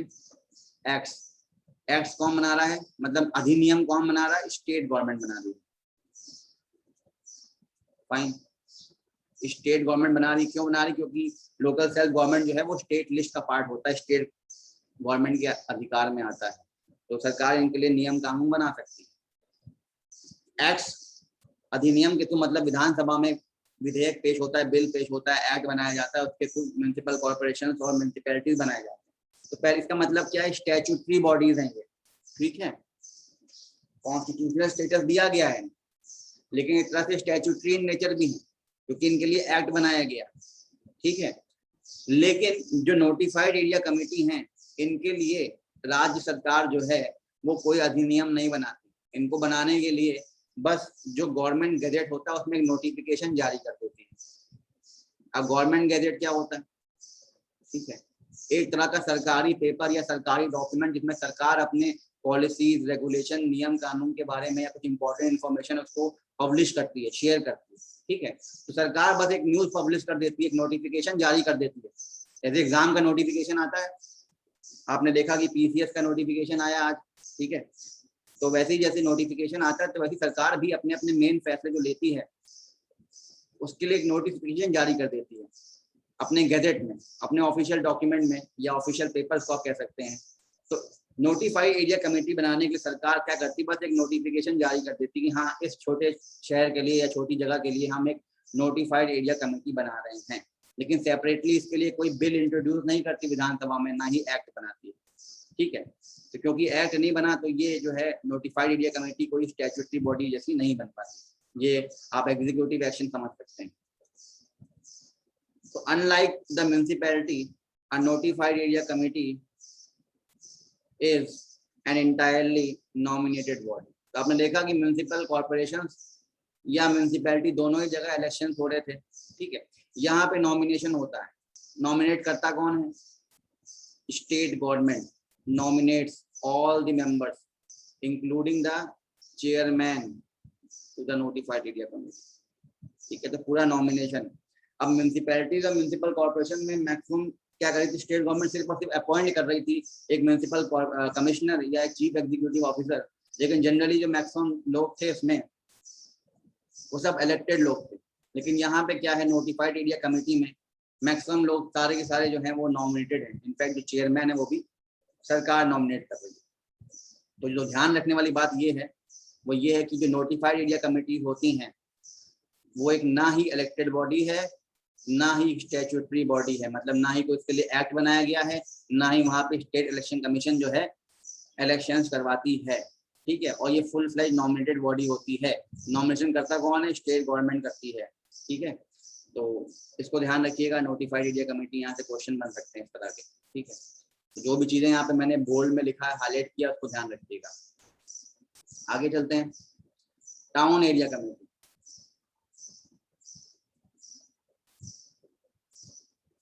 Town area committee.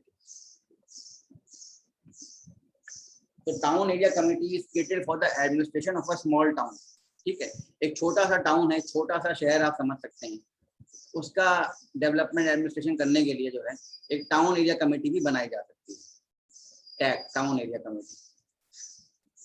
तो इसको कहते हैं like a semi municipal authority. जैसे म्यूनिसिपैलिटी थी वो एक छोटे शहर के लिए बनाई जाती थी, म्यूनिसिपल कॉर्पोरेशन एक बड़े शहर के लिए, नोटिफाइड एरिया कमेटी ऐसी जगह के लिए जो ना ही ग्रामीण है ना ही शहर है, कहीं बीच का है, अभी डेवलप होना शुरू हुआ है। टाउन एरिया कमेटी जो ऑलरेडी टाउन है पर वो बहुत छोटा है, पॉपुलेशन वाइज भी छोटा है, वहाँ पे म्यूनिसिपैलिटी नहीं बनाई जा सकती, तो वहाँ पे टाउन एरिया कमेटी बनाई जाएगी ताकि जो वहाँ पे लोग रह रहे हैं उनको बेसिक एमिनिटी जैसे कि रोड, स्ट्रीट लाइट वगैरह, सीवेज ट्रीटमेंट प्लांट, ड्रेनेज वगैरह, गार्बेज कलेक्शन, ये सब करने के लिए वहाँ पे एक कमेटी हो। तो छोटे जगह के लिए, छोटे शहर के लिए टाउन एरिया कमेटी बनाई जाती है और वहाँ पे मेन फंक्शंस क्या होते हैं, रोड्स का डेवलपमेंट, ठीक है, स्ट्रीट लाइटिंग होना वहाँ पे, ड्रेनेज सिस्टम प्रॉपर होना वहाँ पे, ये सारे काम वहाँ पे, गार्बेज कलेक्शन वगैरह, ये सब चीजें करने के लिए टाउन एरिया कमेटी बनाई जाती है। अब देखिए यहाँ पे भी क्वेश्चन बन सकता है, ध्यान रखिएगा। टाउन एरिया कमेटी जो है it is established bye a separate act passed by state legislature. ठीक है, इसका मतलब ये क्या हो गया, एक तरह का ये स्टैट्यूटरी हो गई, ठीक है, एक स्टैट्यूटरी बॉडी हो गई, वैधानिक निकाय है, स्टैट्यूटरी बॉडी है। ठीक है, मतलब सरकार या स्टेट गवर्नमेंट इसके लिए बिल पेश कर रही विधानसभा में, बता रही कि हाँ हम इस छोटे शहर के लिए एक टाउन एरिया कमेटी बनाने का बिल लेकर आए हैं, तो विधानसभा से पास कराएगी। ठीक है, विधान सभा या विधान परिषद भी हो सकता है, वहाँ पर तो पास कराएगी, फिर गवर्नर साहब उसको साइन कर देंगे, फिर वो एक्ट बन जाएगा, उसके थ्रू ये टाउन एरिया कमेटी बन जाएगी। ठीक है, अब इस एक्ट में होगा क्या, अब आप लोग सोच रहे होंगे कि ठीक है सर ये जो एक्ट बनते हैं चाहे वो म्यूनिसिपल कॉर्पोरेशन या म्यूनिसिपैलिटी के लिए हो या जिसके लिए, इसमें होता क्या है बेसिकली, क्योंकि संविधान में तो कॉन्स्टिट्यूशन स्टेटस दे दिया गया है, कुछ चीजें तो क्या है कॉमन है, होनी है। तो मेनली इसमें क्या होता है कि जो चीजें वॉलेंट्री थी वो किस तरह से स्टेट गवर्नमेंट उन चीजों को कराना चाहती है, देना चाहती है, इसके बारे में बात होती है। तो the act mentions the composition, functions and other matter related to the town area committee. तो क्या क्या ताकतें होंगी, क्या काम करना है, कितना कॉम्पोजिशन, कितने लोग होने चाहिए, कितने मेंबरशिप होनी चाहिए, ये सब चीज डिटरमाइन करने के लिए एक एक्ट बना दिया जाता है। ठीक, अब यहाँ पे एक और क्वेश्चन बन सकता है कि चलो ठीक है स्टैट्यूटरी बॉडी है, पर क्या ये इलेक्टेड बॉडी है या एक नॉमिनेटेड बॉडी है, मतलब जो यहाँ पे लोग होते हैं इसमें ये चुने हुए होते हैं टाउन एरिया कमेटी में या नॉमिनेटेड होते हैं। आपने ऊपर देखा कि जो आपका नोटिफाइड एरिया कमेटी था वो फुल फ्लेज नॉमिनेटेड बॉडी था। ठीक है, वहाँ पे स्टेट गवर्नमेंट नॉमिनेट करती थी। अब ये जो होती है टाउन एरिया कमेटी, ये बोथ होती है, बोथ, मतलब यहाँ पे कुछ लोग जो होंगे वो आपके होंगे इलेक्टेड और कुछ होंगे सरकार नॉमिनेट कर रही होगी। ठीक है, या हो सकता है पूरा फुल नॉमिनेटेड हो या पूरा फुल स्टेट गवर्नमेंट द्वारा फुल इलेक्टेड हो या फुल नॉमिनेटेड हो या दोनों का मिक्सचर हो सकता है, कुछ भी हो सकता है। ठीक है, so it may be a Holi nominated body, मतलब फुल फ्लेश सरकार नॉमिनेशन करेगी, इसमें लोगों का इलेक्शन नहीं कराएगी, या होली इलेक्टेड बॉडी, मतलब ये डिपेंड करता है कि जो एक्ट बनाया है इसके लिए। ठीक है, ये जो एक्ट बनाया है इस एक्ट में क्या लिखा है, इस एक्ट में अगर लिखा है कि हाँ इस टाउन एरिया कमेटी को हम as a elected body, full fledge elected body बना रहे हैं, मतलब यहाँ पे इलेक्शंस होंगे, टाउन एरिया कमेटी का पार्ट बनने के लिए जो भी लोग होंगे मेंबर्स, काउंसलर्स, इलेक्शन में पार्टिसिपेट करेंगे। सरकार कहती है नहीं हम फुल फ्लेज यहाँ पे नॉमिनेशन करेंगे, नामित करेंगे लोगों को, तो नॉमिनेशन होगा, इलेक्शन नहीं होगा। ये सरकार की हाँ कुछ सीटें इलेक्शन के थ्रू, कुछ सीटें नॉमिनेशन के थ्रू, मतलब आपका हो गया partly nominated partly elected.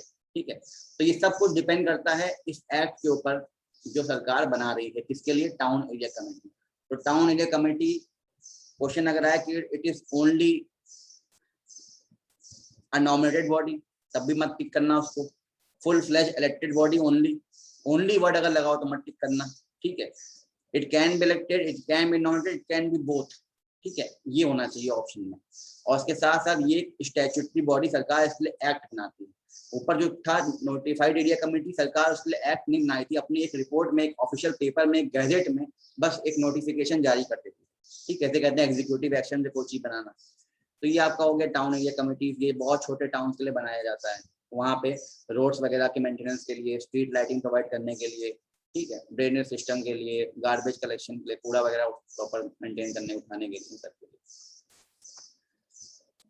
Next local body जो है वो आपका कैंट एरियाज के लिए, कैंट एरियाज जो होते हैं वहाँ पे कैंटोनमेंट बोर्ड बना दिए जाते हैं, ताकि कैंट एरियाज में जो भी सिविल लोग रह रहे हैं, आर्मी के लोग नहीं रह रहे हैं, जो आसपास सिविल लोग रह रहे हैं, उनको बेसिक एमिनिटीज प्रोवाइड करने के लिए, ठीक है, साफ सफाई वहाँ प्रोवाइड करने के लिए, डेवलपमेंट प्रोवाइड करने के लिए, लाइट्स वगैरह प्रोवाइड करने के लिए, लाइटिंग सिस्टम, स्ट्रीट लाइटिंग, ये सारी चीज़ें प्रोवाइड करने के लिए, ड्रेनेज, ड्रिंकिंग वाटर प्रोवाइड करने के लिए, इन सब चीज़ों के लिए कैंट एरियाज में कैंटोनमेंट बोर्ड बनाया जाता है।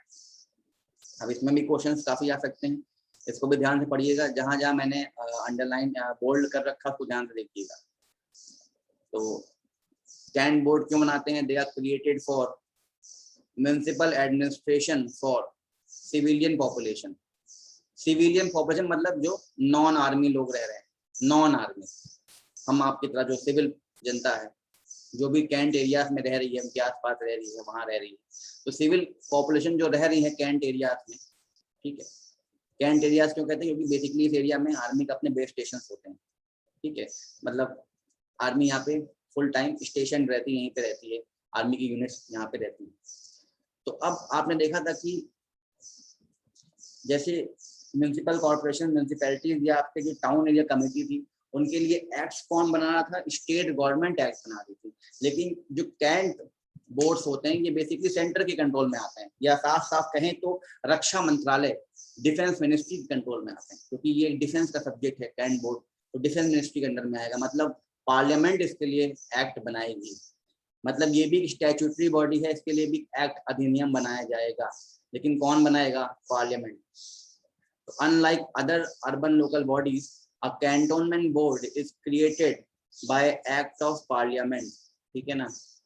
तो पार्लियामेंट में इसके लिए लोकसभा राज्यसभा में बिल पेश किया जाएगा, उससे एक्ट बनेगा, और उस एक्ट में प्रोविजंस होंगे कि हाँ इस पर्टिकुलर कैंट एरिया में क्या क्या प्रोविजंस बनाए जाएंगे, ठीक है। तो कैंटोनमेंट बोर्ड के कुछ फंक्शंस होते हैं, और फंक्शंस जो भी होंगे वो एक्ट में मेंशन होगा, और जो इसका एडमिनिस्ट्रेटिव कंट्रोल होगा, मेन जो इसका प्रशासनिक कंट्रोल होगा वो किसके अंडर में आएगा? सेंट्रल की जो डिफेंस मिनिस्ट्री है, रक्षा मंत्रालय, उसके अंडर में आएगा, ठीक है। अब इसके जो मेंबर्स होते हैं कैंट बोर्ड के, क्योंकि ये स्टैट्यूटरी बॉडी है तो इसके लिए एक्ट बनाया है किसने? सेंटर ने बनाया है, पहली बात तो जो मेंबर्स होंगे इस कैंट बोर्ड में, ये मेंबर्स होंगे partly elected and partly nominated, मतलब कुछ लोग होंगे नॉमिनेटेड और कुछ होंगे इलेक्शन के द्वारा। मतलब जो एरिया में लोग रह रहे हैं, जो सिविल पॉपुलेशन वहाँ रह रही है, जो आम जनता इस कैंट एरिया में रह रही है, वो कुछ लोगों को चुनेगी और कुछ लोग को नॉमिनेट कर दिया जाएगा।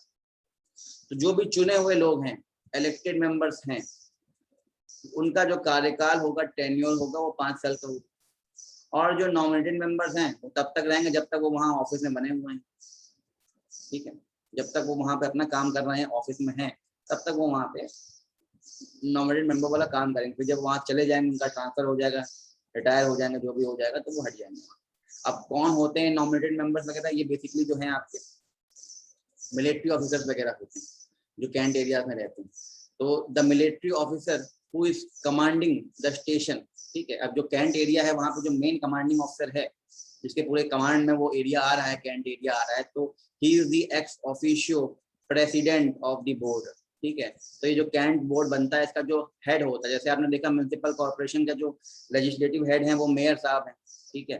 तो वैसे ही जो कैंट एरिया है, यहाँ के जो प्रेसिडेंट हैं या जो हेड हैं, वो उस कैंट एरिया के जो कमांडिंग ऑफिसर, मिलिट्री ऑफिसर जो कमांडिंग ऑफिसर हैं, वो इसके एक्स ऑफिशियो प्रेसिडेंट हैं। एक्स ऑफिशियो मतलब क्या कि इनकी पोस्ट इतनी बड़ी है, ये पूरे कैंट बोर्ड के जो कैंट एरिया है वहाँ के कमांडिंग ऑफिसर हैं, बड़े मिलिट्री ऑफिसर हैं, तो इनकी अपने आप में इतनी पोस्ट बड़ी है कि जब वहाँ पे कैंट बोर्ड बनता है तो इस कैंट बोर्ड के लिए बाय डिफॉल्ट इन्हीं को बना दिया जाता है प्रेसिडेंट, कि आप ही इस कैंट बोर्ड के प्रेसिडेंट हैं। और इनका मेन काम क्या होता है कि इस मीटिंग पे ये प्रिसाइड करते हैं, and he presides over the meeting. मतलब जब भी ये कैंट बोर्ड मिलता है डिसीजंस लेने के लिए, कुछ भी करने के लिए, इसमें कुछ लोग होंगे इलेक्टेड, कुछ लोग होंगे नॉमिनेटेड, तो इन मीटिंग को कौन हेड करता है?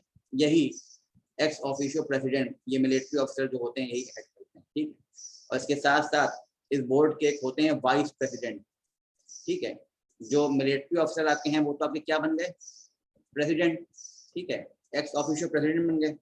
लेकिन जो वाइस प्रेसिडेंट होते हैं वो चुने हुए लोगों में से आते हैं। फाइन, देखिए तो बोर्ड्स जैसे मेयर के साथ साथ डेप्यूटी मेयर भी था, वैसे यहाँ पे प्रेसिडेंट एक्स ऑफिशियल प्रेसिडेंट के साथ साथ एक वाइस प्रेसिडेंट की पोस्ट भी होती है। अब वाइस प्रेसिडेंट की जो पोस्ट होगी ये एक नॉन मिलिट्री पर्सन होगा। जैसे आपने वो देखा कि जो कमांडिंग ऑफिसर मिलिट्री वाले हैं वही इसके कौन हैं, प्रेसिडेंट भी हैं। लेकिन जो वाइस प्रेसिडेंट होंगे, vice president is an elected person, he is elected by the elected members from among themself. मतलब ये जो इलेक्टेड मेंबर्स हैं, जो लोगों के द्वारा चुनकर आए हैं, ठीक है, मान लो 10 लोग चुनकर आए हैं इस कैंट एरिया में, तो मान ये 10 लोग अपने आप में से किसी एक व्यक्ति को चुन लेंगे कि हाँ ये कौन बनेंगे, वीपी, वाइस प्रेसिडेंट बनेंगे, ठीक है। तो वाइस प्रेसिडेंट एक इलेक्टेड पर्सन होते हैं और ये चुने हुए लोग ही अपने आप में से किसी एक व्यक्ति को चुन लेते हैं, और इनकी जो पोजीशन होगी ये 5 साल तक की होगी, ठीक है, क्योंकि ये एक इलेक्टेड पर्सन है। और जो कमांडिंग ऑफिसर वो जब तक उस कैंट एरिया में है, जब तक वहाँ वो रह रहे हैं, तब जब तक वो उस कमांडिंग एरिया की पोस्ट में है, मान लो उनका प्रमोशन हो गया, वहां से चले गए या वहां से हट गए, रिजाइन कर दिया, या कोई और आ गया, या कुछ भी हो गया, तो अब जो भी नया पोस्ट पे आएगा और कमांडिंग स्टेशन पूरे एरिया का कमांडिंग ऑफिसर बन जाएगा, उसको बाय डिफॉल्ट क्या बना दिया जाएगा, इस बोर्ड का एक्स ऑफिशियल प्रेसिडेंट, ठीक है। और वाइस प्रेसिडेंट जो है वो इलेक्टेड मेंबर्स में से कोई एक।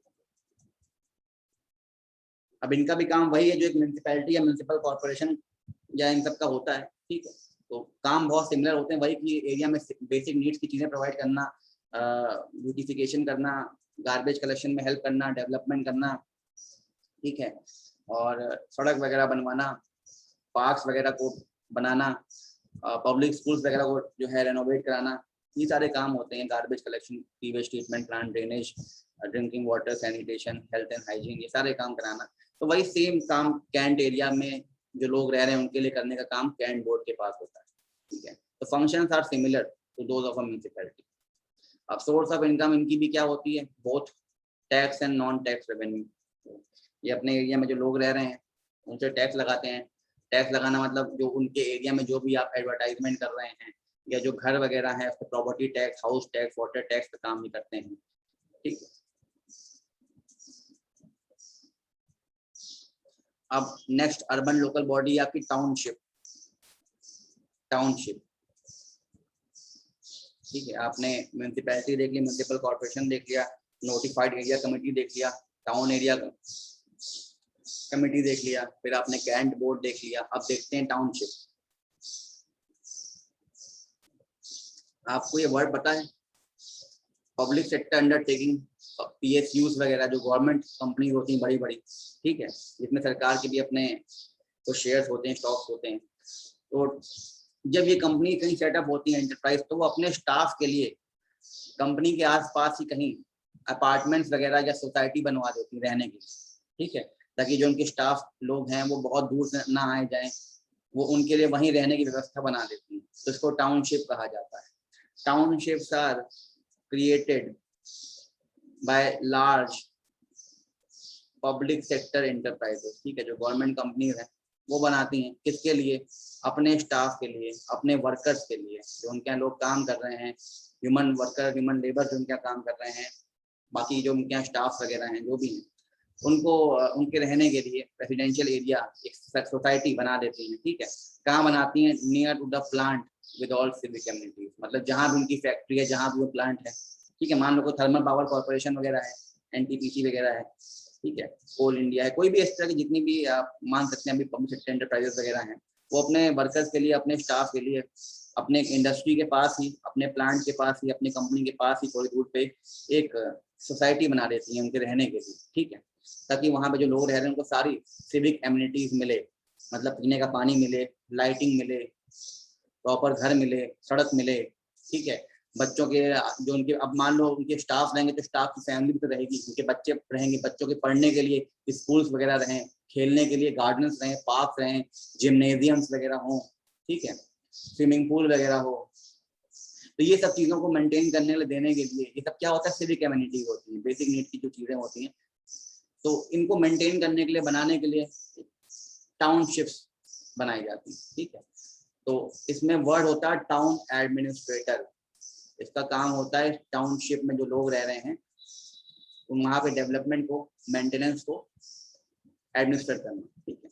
तो टाउन एडमिनिस्ट्रेटर इज अपॉइंटेड, ध्यान रखिएगा, अपॉइंटेड बाय द एंटरप्राइज। जो कंपनी है जो टाउनशिप बना रही है वही किसी एक व्यक्ति को अपॉइंट करती है एज अ टाउन एडमिनिस्ट्रेटर, और इसका काम होता है to take care of the administration of the township.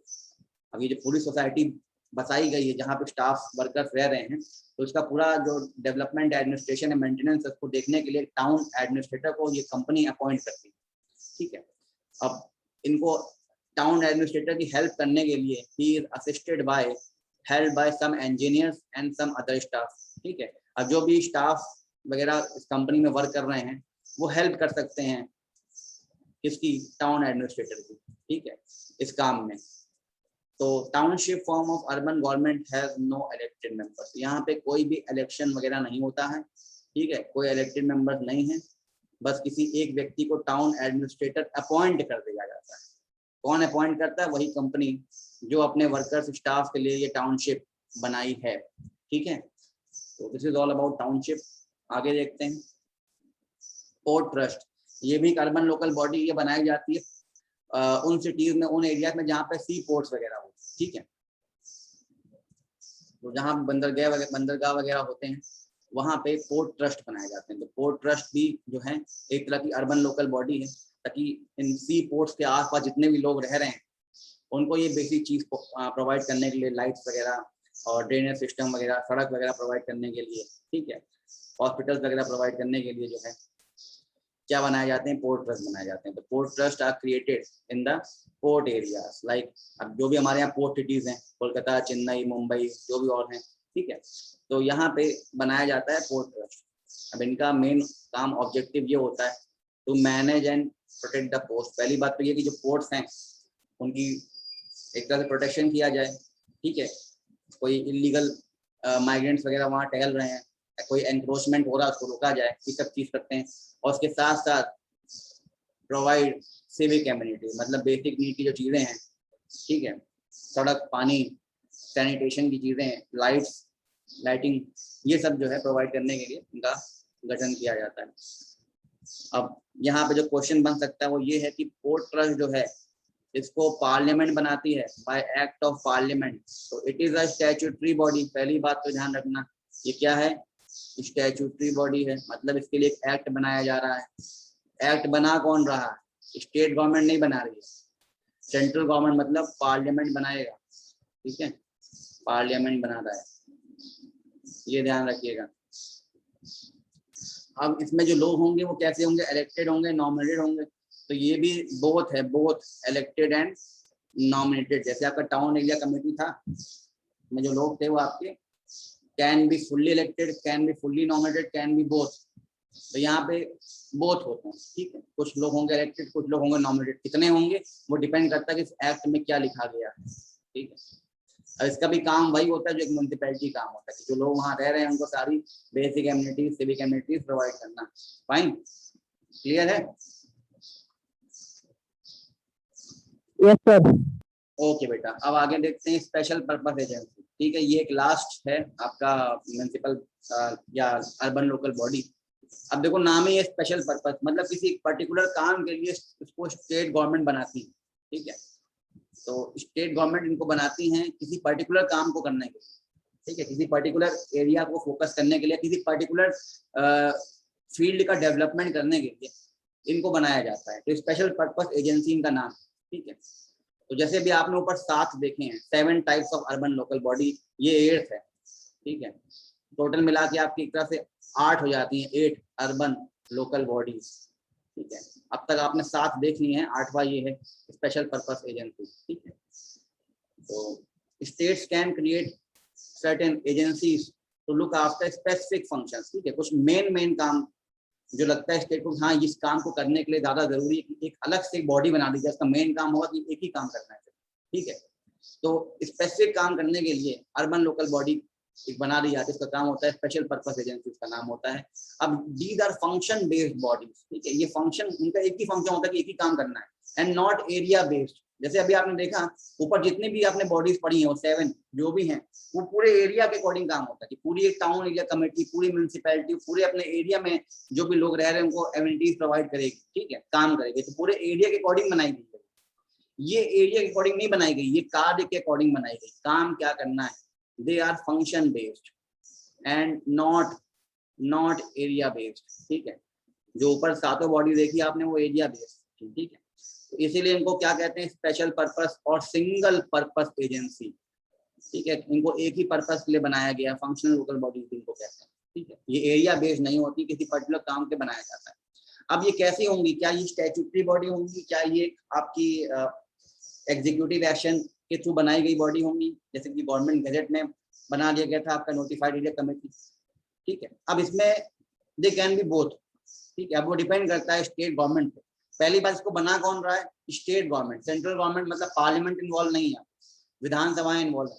तो यहाँ पे इनको बनाएगा कौन, they are either created as a statutory body, या तो इनके लिए एक एक्ट बना दिया जाएगा विधानसभा के द्वारा, या एग्जीक्यूटिव ऑर्डर मतलब गवर्नमेंट नोटिस के थ्रू एक बता दीजिए कि हाँ ये हम एक बॉडी बनाने जा रहे हैं, इसका काम होगा इस पर्टिकुलर फंक्शन को परफॉर्म करना, ठीक है। तो they work as autonomous bodies, तो इनको कुछ फ्रीडम वगैरह प्रोवाइड की जाती है अपने काम को करने के लिए, और इनको they are allotted functions independently of the local urban government. मतलब अभी आपने देखा कि एक म्युनिसिपल कॉर्पोरेशन है जो एक पूरे सिटी को एडमिनिस्टर कर रही है, वहां में डेवलपमेंट करने का काम कर रही है। अब उसी सिटी में एक म्युनिसिपल कॉर्पोरेशन के साथ साथ एक स्पेशल पर्पस एजेंसी भी हो सकती है, जिसका काम होगा कि पूरे एरिया में रोड्स को इम्प्रूव करे, जहां भी रोड्स में पैचेस वगैरह हैं, ठीक है, रोड्स क्रैक हैं, अच्छी रोड नहीं, बहुत बम्प है वहां पे, तो उनको एकदम फ्लैट अच्छा बनाए। उसका मेन पर्पस क्या है, रोड्स को जो है रिनोवेट करना, उसका स्पेशल पर्पस है, यही काम। तो म्युनिसिपल कॉर्पोरेशन अपना काम करेगा, सारा काम जो कर रहा है, लेकिन इसका काम क्या होगा, सिर्फ रोड्स को प्रॉपर बनाना, अच्छा उसको रेनोवेट कर देना। तो ये म्युनिसिपल कॉर्पोरेशन के अंडर में वर्क नहीं करेगी, it is an autonomous body, ठीक है। तो इट वर्क्स, ये ध्यान रखिएगा, it works independently of the local urban government, ठीक है। जैसे मान लीजिए मैं बात करूं लखनऊ की, तो हमारे यहाँ जो म्युनिसिपल कॉर्पोरेशन है, ठीक है, कॉर्पोरेशन हमारे यहाँ है, म्युनिसिपल कॉर्पोरेशन है। अब मान लो यहाँ पे कोई अलग से बना दिया जाए एक स्पेशल पर्पस एजेंसी, ठीक है, एक स्पेशल पर्पस एजेंसी बना दिया जाए, तो ये स्पेशल पर्पस एजेंसी कॉर्पोरेशन के अंडर में नहीं आ रही है। ऐसा नहीं कि म्युनिसिपल कॉर्पोरेशन एक बड़ी चीज है और स्पेशल पर्पस एजेंसी से रोड बना रही है तो इसको रिपोर्टिंग नहीं करना है। स्पेशल पर्पस एजेंसी जो है वो म्युनिसिपल कॉर्पोरेशन के अंडर में नहीं आएगी, ये इंडिपेंडेंटली काम करेगी, ठीक है। तो ये ऑटोनोमस बॉडी है, इसका काम क्या है, पर्टिकुलर फंक्शन जो उसको दिया गया, फंक्शन को इंडिपेंडेंटली करते रहना without any influence of local urban body, ठीक है। And they are not subordinated to any local urban governance body, ठीक है, इसको ध्यान रखिएगा। मतलब ये मान लीजिए यहाँ पे जो म्युनिसिपल कॉर्पोरेशन है तो उसके अंडर में ये नहीं है, उसकी सबऑर्डिनेट नहीं है स्पेशल पर्पस एजेंसी, ये इंडिपेंडेंटली इसको फॉर्म किया गया है, ऑटोनोमस बॉडी आराम से अपना काम कर रही है, ठीक है। तो ये आपकी हो जाती हैं स्पेशल पर्पस एजेंसीज। तो ऐसी बॉडी को बनाया जा सकता है अलग अलग काम के लिए, जैसे मान लो टाउन इम्प्रूवमेंट ट्रस्ट, टाउन को इम्प्रूव करने, टाउन को ब्यूटिफिकेशन करने के लिए, वहाँ पे और अच्छे गार्डन बनाने के लिए अलग से हमने क्या बना दिया, एक special purpose agency. Water supply को सही करने के लिए, सीवेज ट्रीटमेंट प्लांट्स को अच्छा बनाने के लिए अलग से हमने एक वाटर सप्लाई सीवेज बोर्ड बना दिया, ठीक है।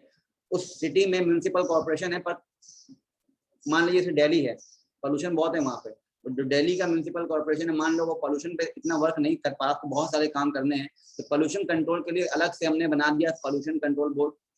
तो काम है दिल्ली में जो भी ये स्पेशल पर्पस एजेंसी है, दिल्ली की पोल्यूशन को कंट्रोल करने का काम करेगी, जो भी स्टेप्स ले सकते हैं लेगी। इसके साथ साथ इलेक्ट्रिसिटी सप्लाई बोर्ड होते हैं, ठीक है।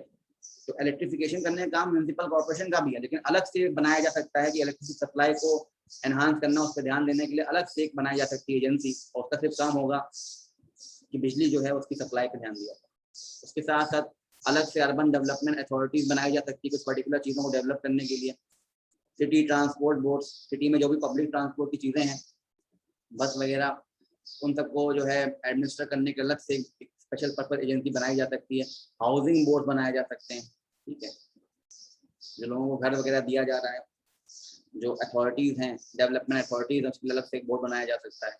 उसका काम होगा सिर्फ हाउसिंग अथॉरिटीज़ को एडमिनिस्टर करना, देखना। तो ये आपकी भी एक क्या है, स्पेशल पर्पज एजेंसी के एग्जाम्पल्स आपने देख लिए। तो ये टोटल मिला के आपके हो गए 8 अर्बन लोकल बॉडीज, ठीक।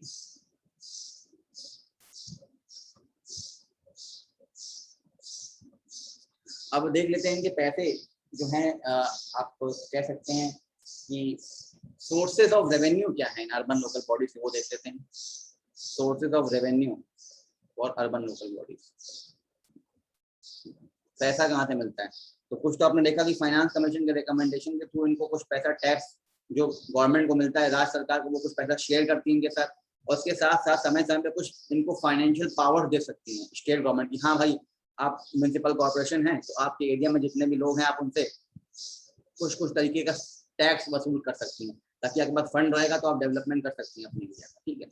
तो collection from tax and non tax sources which are assigned to them।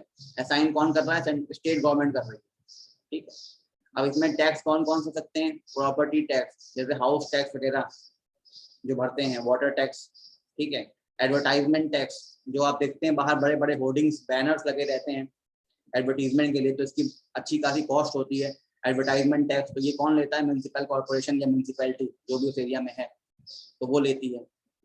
आप लोग के यहाँ जो सुबह सुबह गार्बेज कलेक्शन के लिए लोग आते हैं, वो भी नगर निगम के होते हैं, तो उसकी भी आपसे पर्टिकुलर फीस ली जाती है, ठीक है। तो ये टैक्स नहीं है, फीस है, तो ये एक तरह का नॉन टैक्स सोर्स में आ जाता है, ठीक है। तो ये सब के थ्रू, सोर्सेस के थ्रू पैसा मिलता है अर्बन लोकल बॉडीज, जैसे कि म्यूनसिपैलिटी, म्यूनसिपल कॉर्पोरेशन या जितनी भी और अर्बन लोकल बॉडीज आपने अभी देखी है, कैंट बोर्ड्स वगैरह, ठीक है। तो प्रॉपर्टी टैक्स में क्या क्या चीजें आती है, नोट कर लीजिए। Property tax include residential homes, मतलब जहां आपका जो अपना घर है, जहां आप रह रहे हैं। ऑफिस बिल्डिंग्स जो आप देखते हैं आपके एरिया में, ऑफिसेज वगैरह हैं बड़े बड़े, उनको भी बड़ा सा टैक्स देना पड़ता है नगर निगम को, ठीक है। और भी बाकी जो प्रेमाइसेस जो लोग रेंट पे देते हैं, या जो लॉन्स हैं, मैरिज लॉन्स वगैरह हैं, जो भी चीजें हैं, उस पर अच्छा खासा प्रॉपर्टी टैक्स लेती हैं अर्बन लोकल बॉडीज, ठीक है। सो अब इस पैसे से होता क्या है? This tax amount is used to develop local amenities like road repair, ठीक है। उस एरिया में रोड्स को रिपेयर करना हो, जो पार्क्स वगैरह हैं उनको मेंटेन करना, ठीक है। पब्लिक स्कूल्स वगैरह हैं उनको मेंटेन करना, रेनोवेट करना। तो ये सब जो पैसा मिलता है टैक्स के थ्रू, उस पैसे का इस्तेमाल इस तरह से होता है। प्रॉपर्टी टैक्स कोई फिक्स नहीं होता, it varies from location to location and can be different in different cities and municipality. जो भी उस एरिया का रेट है, जैसा डेवलप्ड एरिया है, तो उसके अकॉर्डिंग टैक्स भी अलग अलग तरीके का होता है, ठीक है। तो ये डिपेंड करता है शहर के शहर कैसे होंगे। बहुत डेवलप सिटी है, डेवलप्ड एरिया है, पोर्श एरिया है, तो वहाँ पे टैक्स भी ज़्यादा होगा, ठीक है। तो सारा टैक्स जो है इस तरह से म्यूनसिपल कॉर्पोरेशन को मिल जाता है। इसके साथ साथ और पैसा कैसे मिलता है इनको? Devolution of share tax and duties as per the recommendation of state finance commission. बताया था मैंने आपको, फाइनेंस कमीशन के रिकमेंडेशन के थ्रू क्या होता है, जो टैक्सेस होते हैं स्टेट गवर्नमेंट के पास आते हैं, वो टैक्सेस या जो भी ड्यूटीज आ रही हैं उसको शेयर करते हैं, कुछ पैसा दे रहे हैं इनको म्यूनसिपैलिटीज कॉर्पोरेशन को। समय समय पर स्टेट गवर्नमेंट फाइनेंशियल हेल्प देती है, ग्रांट्स इन एड, ठीक है, अनुदान। इसके साथ साथ गवर्नमेंट ऑफ इंडिया भी जो भी स्कीम चलाती है, आपको पता है, एक होती है सेंट्रल सेक्टर स्कीम, एक होती है सेंट्रल स्पॉन्सर्ड स्कीम, ठीक है। तो कुछ ऐसी प्रधानमंत्री योजनाएं वगैरह जो होती है, इसमें कुछ पैसा राज्य सरकार लगा रही है, कुछ पैसा कौन लगा रहा है? एक तरह से केंद्र सरकार, ठीक है। तो वो केंद्र सरकार का जो पैसा आ रहा है, इसमें कोई चीज को इम्प्लीमेंट करना है किसी एरिया में, तो केंद्र सरकार भी जो है ग्रांट्स इन एड के रूप में कुछ पैसा देती है म्यूनसिपल कॉर्पोरेशन या म्यूनसिपैलिटीज को, ठीक है। और इसके साथ साथ शेयर ऑफ स्टेट गवर्नमेंट, जो भी पैसा सेंट्रल स्पॉन्सर्ड स्कीम के थ्रू सेंट्रल गवर्नमेंट ने दिया है स्टेट गवर्नमेंट को कि हाँ भाई ये अपने यहाँ डेवलप करिए, हम आपको सेंट्रल बजट से पैसा दे रहे हैं, तो वो जितना पैसा स्टेट गवर्नमेंट को मिला उसमें से कुछ पैसा स्टेट गवर्नमेंट शेयर करे, या करना चाहिए, करते नहीं जल्दी, हमेशा लैक ऑफ फंड्स रहता है। तभी हमारे यहाँ म्यूनसिपल कॉर्पोरेशन और म्यूनसिपैलिटीज फुल फ्लैश तरीके से परफॉर्म नहीं कर पाते क्योंकि हमेशा लैक ऑफ फंड्स रहता है, ठीक है। पॉलिटिकल कंट्रोल बहुत ज़्यादा एक्सेसिव रहता है, ऑटोनॉमस चीज़ें फुल फ्लैश हो नहीं पाती हैं, पॉलिटिकल एनवायरनमेंट ज़्यादा रहता है, ब्यूरोक्रेसी बहुत हावी हो जाती है कई बार, ठीक है। और इसके साथ साथ जो फंड्स होते हैं वो प्रॉपर तरीके से शेयर नहीं किए जाते, ठीक है। करना चाहिए लेकिन हो नहीं पाता। तो ये सब क्या है, लिमिटेशंस हैं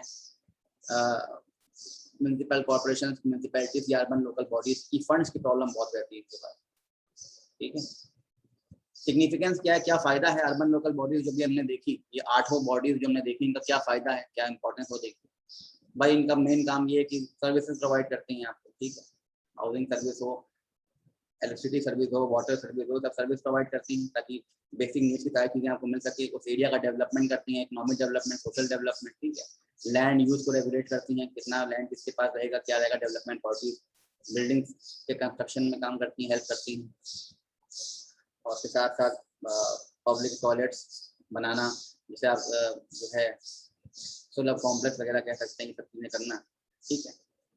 और पब्लिक स्कूल्स वगैरह बनाना, और दे रेगुलेट वाटर सप्लाई। आपके यहाँ जो पानी आता है घर में, ठीक है, नगर निगम के थ्रू जो पानी आ रहा है, सप्लाई का पानी आ रहा है, जो टंकी के थ्रू आ रहा है नगर निगम के थ्रू, तो पानी सप्लाई करना फॉर डोमेस्टिक यूज आपके घर के लिए। इंडस्ट्री है, कोई कंपनी है, कोई फैक्ट्री है, ठीक है, कोई कमर्शियल एरिया है, वहाँ पे पानी सप्लाई करना, ठीक है। किसी ऑफिस में पानी सप्लाई करना, तो ये सब भी क्या है, काम अर्बन लोकल बॉडी का है। इसके साथ साथ पब्लिक हेल्थ मेंटेन करना, सैनिटेशन, साफ सफाई रखना, garbage collection, solid waste management, ठीक है, sewage treatment plant, drainage system, इन सबको मेंटेन करने का काम आपका अर्बन लोकल बॉडीज करती है, फाइन। उसके साथ साथ जो भी सरकार इनको बताती है कि भाई ये जो आपको हमने रेगुलेशन बना के दिए हैं, इसको अपने यहाँ इम्प्लीमेंट कराइए, स्कीम्स को इम्प्लीमेंट कराइए, एडमिनिस्ट्रेशन करिए इन रेगुलेशंस का, इन एक्ट्स का जो हम इम्प्लीमेंट करा रहे हैं अपने यहाँ। तो ये सब का भी जो एक्ट्स रेगुलेशन बनाती है स्टेट गवर्नमेंट, उसके एडमिनिस्ट्रेशन को देखती है म्यूनसिपल एरिया में, अपने अपने एरिया में, ये सारी अर्बन लोकल बॉडीज। और इसके साथ साथ जो भी सेंट्रल गवर्नमेंट की भी स्कीम्स होती हैं, उन स्कीम्स का भी जो क्रियान्वयन है, इम्प्लीमेंटेशन है, उसमें भी हेल्प करती हैं और ओवरसी करती है कि इम्प्लीमेंटेशन प्रॉपर्ली ग्राउंड लेवल पे हो पा रहा है कि नहीं हो पा रहा है। ये काम भी ये अर्बन बॉडीज आपकी करती हैं, ठीक है। तो ये इनका महत्व है, ये आपने देख लिया, ठीक है।